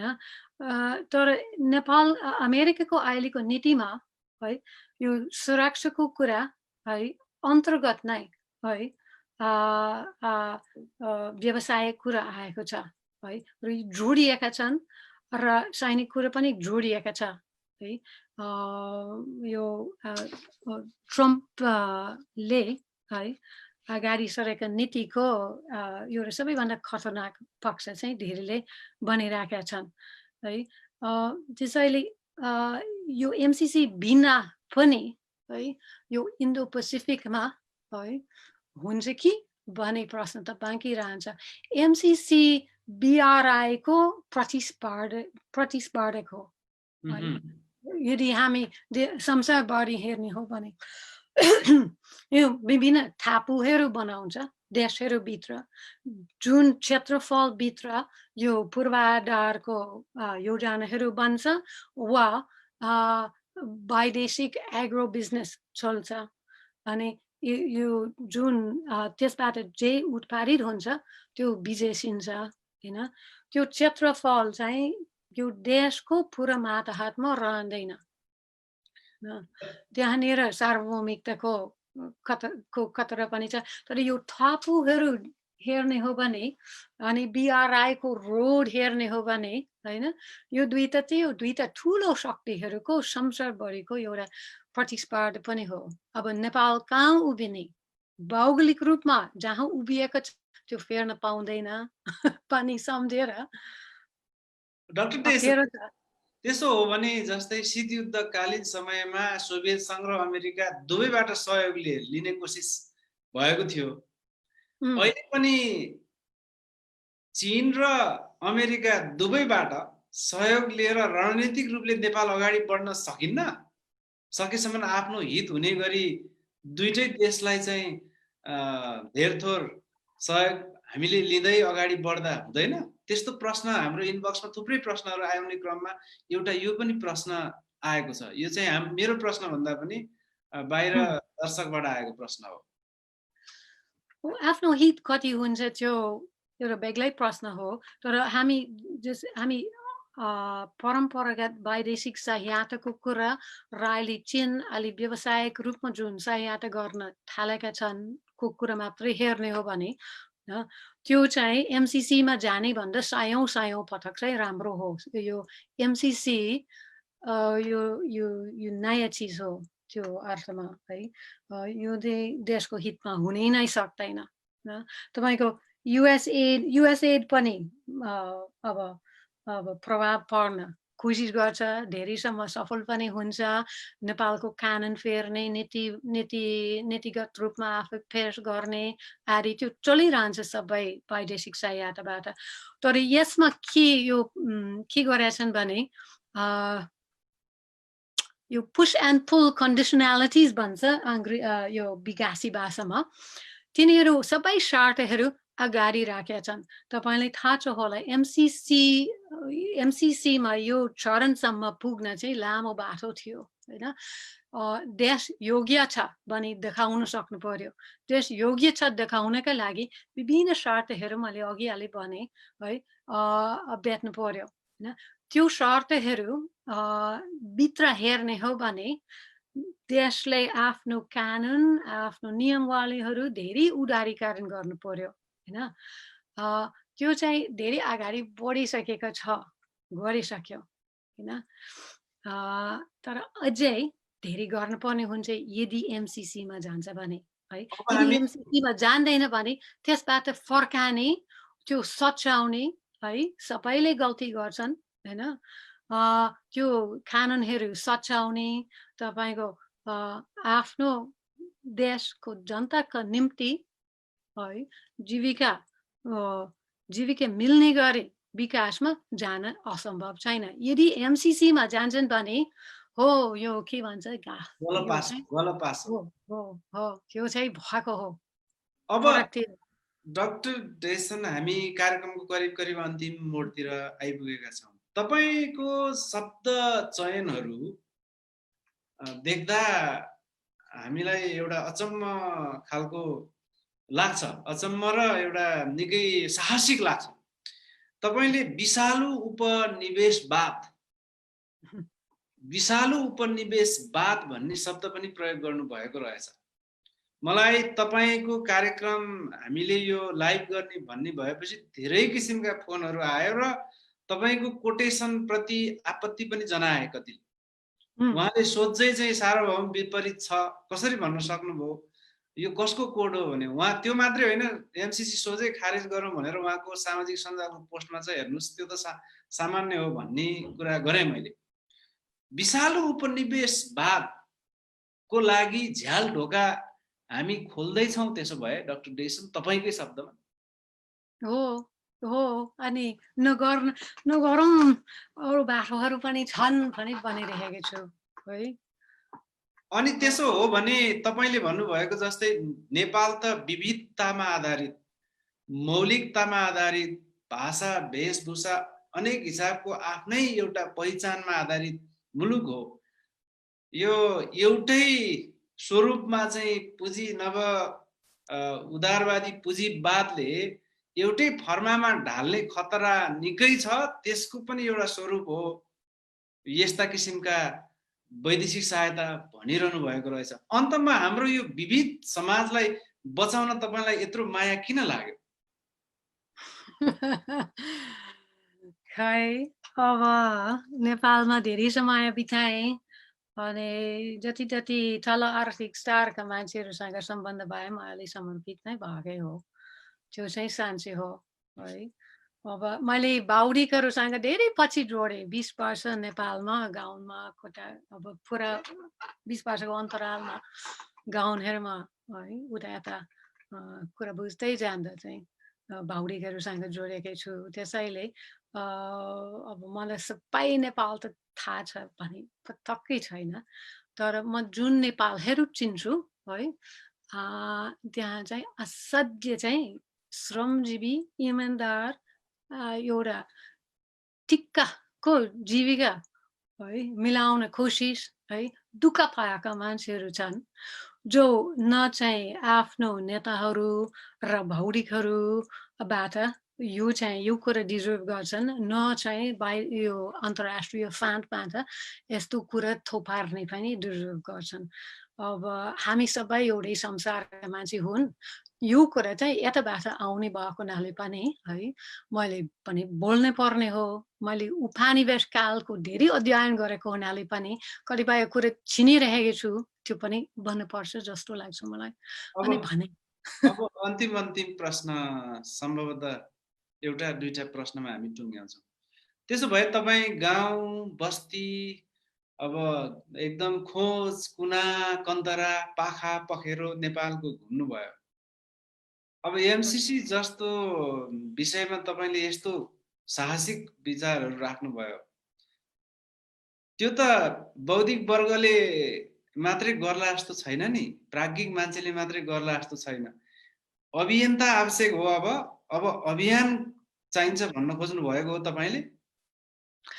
अब हेर्दाखेरि उता पनि यताको अहिले अब सडकमा धेरै मान्छेहरू यहाँ सडकमा उभिएका छन् अनि कतिपय चाहिँ दशकदेखि नै एनजिओ मार्फत अनि अब आफ्नो सभासदसँग कुरा राख्दै चाहिँ परिवर्तन भएको कुरा चाहिँ एक एक गरी है त्यो सडक आन्दोलनले गर्दाखेरि चाहिँ अहिले भत्किरहेका छन्। अब धेरै प्रगति हुन्छ म भन्दिनँ, तर त्यो हामी देखिरहेका छौँ। नेपालमा पनि पटक पटक होइन पटक देखेका छ नि त। अब आधारभूत कुरामा जनता चाहिँ दबाब नदिएर नहुने होइन। अब धेरै जटिल छ अहिले कोभिड बढिरहेको बेलामा सडकमा कति उभिने हो भने मास्क लगाएर अब दूरी चाहिँ कायम राखेर जानुपर्ने हो होइन।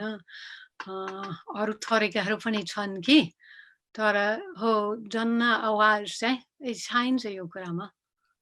अब हामी कार्यक्रमलाई यहीँनिर बिट मार्दैछौँ। अन्तमा जति पनि तपाईँले देख्नुभयो एमसीसी लगायत अरू पनि विपा त्योभन्दा अगाडिका महाकाली सन्धिदेखिका कुराहरू फर्केर आइरहँदो रहेछ। इतिहास त दब्दैन रहेछ, चिहानको इतिहास पनि खोतलेर बाहिर निकाल्दो रहेछ। यस्तो ऐतिहासिक महाभूलहरू हिस्टोरिक ब्लन्डर गर्ने नेताहरूलाई पक्कै पनि जवाबदेहिता बनाउन तपाईँ त लाग्ने मान्छे। कसले कहाँबाट खबरदारी र जवाबदेहिता दिनु पर्ला र आगामी नेपालको भविष्य र विकासको लागि के गर्दा राम्रो होला, छोटोमा आफ्नो विचार राखिदिनु हुन। यो अन्तिम प्रश्न तपाईँलाई राख्दैछु। मलाई लाग्छ पार्टीहरू आउँदै जान्छ, फुट्छन्, जोड्छन्, तर आन्दोलन यदि आवश्यकताहरू छन् भने आन्दोलनहरू भइरहन्छन्। कहिले तितर-बितर हुने, कहिले भोलियो हुने, कहिले एउटा सवालमा, कहिले अर्को सवालमा। अहिले हाम्रो संसार फरक हुने भयो। हाम्रो पर्यावरणीय सङ्कट जति छ है, त्यसलाई न्यू बनाएर सबै कुरा को पुनः सोच गर्नुपर्नेछ। त्यसैले मैले अन्दाज गर्छु कि नेपालको लागि अन्य ठाउँको लागि पनि तर नेपालको कुरा गरौँ। नेपालको लागि चाहिँ साँच्चैकै हितकारी आर्थिक व्यवस्था आदि जीविका बनाउने हो भने यो कुरा चाहिँ एकदम स्थानीय रूपबाट है, स्थानीय रूपबाट अनि बिस्तारै यो टाइमै लिन्छ है। स्थानीय रूपबाट सुरु हुने हो है। मैले अघिकै अलिकति उल्लेख गरेको थियो, अब ग्रामीण अर्थतन्त्रहरू विसर्जन भएछन्। सबै विदेशतिर जानु चाहिँ बाजी बनाएछन्। अहिले यस्तो मौका छ, अहिले चुनौतीको बिचमा मौका छ न, मजदुरहरू पठाइरहेका छन् विदेशबाट धमाधम। सरकार चाहिँ भित्राउनै तयार पनि भएन, धेरै दबावपछि मात्रै भित्राउन गरेछ। अहिले भनेछ 7 लाखको लागि हामी रोजगार मिलाउनु पर्छ। अब एमसिसीबाट चाहिँ एक मान्छेको हुन्छ है। जाँदा जाँदै तपाईँ एमसिसी बारे के भन्न चाहनुहुन्छ? एक शब्दमा भन्नुपर्दा, 2 शब्दमा भन्नुपर्दा। एमसिसी बारे चुकाउने हुँदैन। यो चिटिक्क सजाएको अमेरिकी डलर है, सजाएको खोसेलीको रूपमा आएछ। भित्र हेर्नुहोस्, भित्र विषहरू छन्, अनेकौँ विषहरू छन् र तपाईँको सरकारको अधिकार पनि बाँकी रहँदैन र भविष्य राम्रो बनाउने चान्सहरू धेरै क्षेत्रमा, यो ऊर्जाको क्षेत्रमा मात्रै होइन, कि समाप्त हुन्छ कि अझै धेरै गह्रो बनाउँछ। त्यसैले खारेज गरौँ भन्छु म। एमसिसी खारेज गरौँ भन्नुहुन्छ? खारेज गरौँ भन्छु। तपाईलाई कुनै डर छैन यसमा? अब किन डर लाग्ने? अब कुनै कुरा, अब म त बाउरिक मान्छे चाहिँ छु, कुनै कुरा चाहिँ कि ठिक हुन्छ कि बेठिक हुन्छ, केही कुरा धेरै प्रष्ट हुन्छ, कुनै कुरा चाहिँ इन्टरप्रिटेसनको कुरा हुन्छ होइन। तर यो निश्चित नै छ, यदि यो सम्झौता जे छ कि त्यसको सानोतिनो संशोधन गरे पनि अमेरिका स्वीकार्दैन आधारभूत संशोधन है, पारित गर्यो भने अनिवार्य रूपमा यो असमानता बढाउँछ, यो देशको हितमा हुँदैन। हस्, तपाईको खारेज गर भन्छु त। तपाई फेरि जाँदा जाँदै खारेज गरे भन्नुहुन्छ? हजुर। अनि तपाई खारेज गरौँ भन्दै बाटोमा गइरहनु भएको, कोरोनाको बीचमा पनि गइरहनु भएको अभियन्तालाई के भन्नुहुन्छ? अब धेरै होस गर्नुहोस्, धेरै नै होस गर्नुहोस् है, मास्क लगाउनुहोस्, दूरी कायम गर्नुहोस्, एकदम होस गर्नुहोस्। तर एमसिसी खारेज गर्नलाई चाहिँ आन्दोलन गर्नुहोस् भए हुन्थ्यो। अब अर्को उपाय छ, त्यो उपाय अपनाउने हुन्छ। अरू उपाय छैन भने नेपालीहरू धेरै पटक आफ्नो हितको लागि है जोखिम चाहिँ मोल्ने गरेका छन्। अनि अब फेरि पनि यो चाहिँ अलि अमूर्त जस्तो देखिन्छ, तर यो चाहिँ यो खालपानीको मुद्दा भन्दा कम छैन सार्वभौमिकताको। तपाईले यसमा एउटा कुरा भन्नुभएको रहेछ, सीमाको विवाद त सानो नेपालको भूमिको टुक्राको विषय हो, एमसिसी त मुटु हो, मुटुमा प्रहार हो पनि भन्नुभएको हो। अब मैले भनेको छैन, तर भन्छु। अब म कालापानीको मामलामा सानो भन्दिनँ होइन। त्यहाँ 50-60 वर्ष अघिदेखि चाहिँ भारत बसेको छ, धेरै ठाउँमा सीमा अतिक्रमण गरेको छ। यो गम्भीर सवाल चाहिँ हो, तर है हामी भौगोलिक कुरा मात्रै हेर्ने हुँदैन। यो राष्ट्र केबाट बनाएको छ होइन, मान्छेहरू आफ्नो देशमा बस्न पाउँछ कि पाउँदैन, त्यहाँ चाहिँ जीविका निकाल्न पाउँछ कि पाउँदैन, होइन सरकार आफ्नो नियम बनाउन पाउँछ कि पाउँदैन, आफ्नो वित्तीय प्रणाली आफ्नो हातमा छ कि छैन, आफ्नो खानेकुरा है उत्पादन गर्न पाउँछ कि पाउँदैन, हो सार्वभौमसत्ता जोडिएका कुरा यी नै हो नि त हामी हेर्नुपर्ने। त्यसकारण तपाईँ आफ्नो त्यो अघि भनिरहनु भएको विचारमा अडिग हुनुहुन्छ। छु हस् खारिज गरौँ। हस्, धेरै धन्यवाद डाक्टर मेरिटेसन। तपाईँसँग हामी 1 घण्टाको कुरा गर्ने कोसिसमा थियौँ, तर 2 घण्टा बित्न लागिसकेको छ। अब हामी यो कार्यक्रमलाई हामीले सिरिजको रूपमा अगाडि बढाउने कोसिस गरिरहेका छौँ। बोर्डर इस्युलाई हामीले सीमा विवादलाई पनि श्रृङ्खलात्मक रूपमा अगाडि बढाएका थियौँ। रुकुम घटनालाई पनि त्यसै गरी अगाडि बढाएका छौँ। सामाजिक न्यायका पक्षमा पनि हामी श्रृङ्खलाबद्ध कार्यक्रमहरू गरिरहेका छौँ र त्यही क्रममा डाक्टर मेरिटेसनले भन्नुभए झैँ अभियन्ताहरूबाट पनि के सोचिरहेछन् उहाँहरू, इन्टेलेक्चुअल युनिभर्सिटी जोडिएका व्यक्तिहरू र कन्सल्टेन्टहरू र एमसिसीसँग प्रत्यक्ष जोडिएका व्यक्तिहरूको धेरै आवाज बाहिर आइरहेको छ। प्रत्यक्ष यो सँग सम्बन्धित भएर अभियान हाँकिरहेका व्यक्तिहरूले के सोचिरहेको छ, उहाँहरूको अनुभव के छ, अझै उहाँहरूले महसुसै गरेर सडकमै निस्केको व्यक्तिहरूको पनि महसुस के छ भन्ने विषयलाई जोडेर हामी आगामी कार्यक्रम बनाउन गइरहेका छौँ र छिटै हामी अभियन्ताहरू जोडेर पनि अर्को कार्यक्रममा भेट हुनेछौँ। आज हामीलाई समय दिनुभयो, अमेरिकादेखि यसरी बोलिदिनु भयो, नेपालप्रति यति धेरै माया दर्शाउनु भयो र सबैभन्दा अब यसलाई विवादास्पद भनौँ कि साहसिक भनौँ, एमसिसी खारेज गरौँ भन्ने तपाईँको एउटा सेन्ट्रल हाइपोथेसिस, मुख्य तपाईँको प्रस्तुति, मुख्य तर्क राख्दै तपाईँ बिदा हुनुभयो। तपाईँको फेसबुक लगायत सामाजिक सञ्जालमा पनि यही पोस्टहरू हामीले देख्यौँ र तपाईँलाई ल्याउन उचित हुन्छ, यो भोइस पनि सुनौँ भनेर हामीले ल्यायौँ र आज हामीलाई समय दिनुभएकोमा डाक्टर मेरिटेसन जो 35 देखि 40 वर्ष नेपाली समाज, नेपाली आन्दोलन, नेपाली उत्पीडितहरूको जनजीवन, नेपालको पर्यावरण, नेपालको विकास, नेपालको राजनीति, नेपालको वाम आन्दोलन, नेपालका विविध खालका अत्यन्त महत्त्वपूर्ण सरकार राख्ने विषय सँग सम्बन्धित भएर तपाईँले आफ्नो बौद्धिक तथा अभियानको रूपबाट सहयोग गर्दै आउनु भएकोमा तपाईँलाई धन्यवाद भन्दै फेरि पनि हामी तपाईँसँग जोडिन पाऊँ। आजलाई यो कार्यक्रम यहीँ सकिन्छ। हस्त, धन्यवाद। धन्यवाद।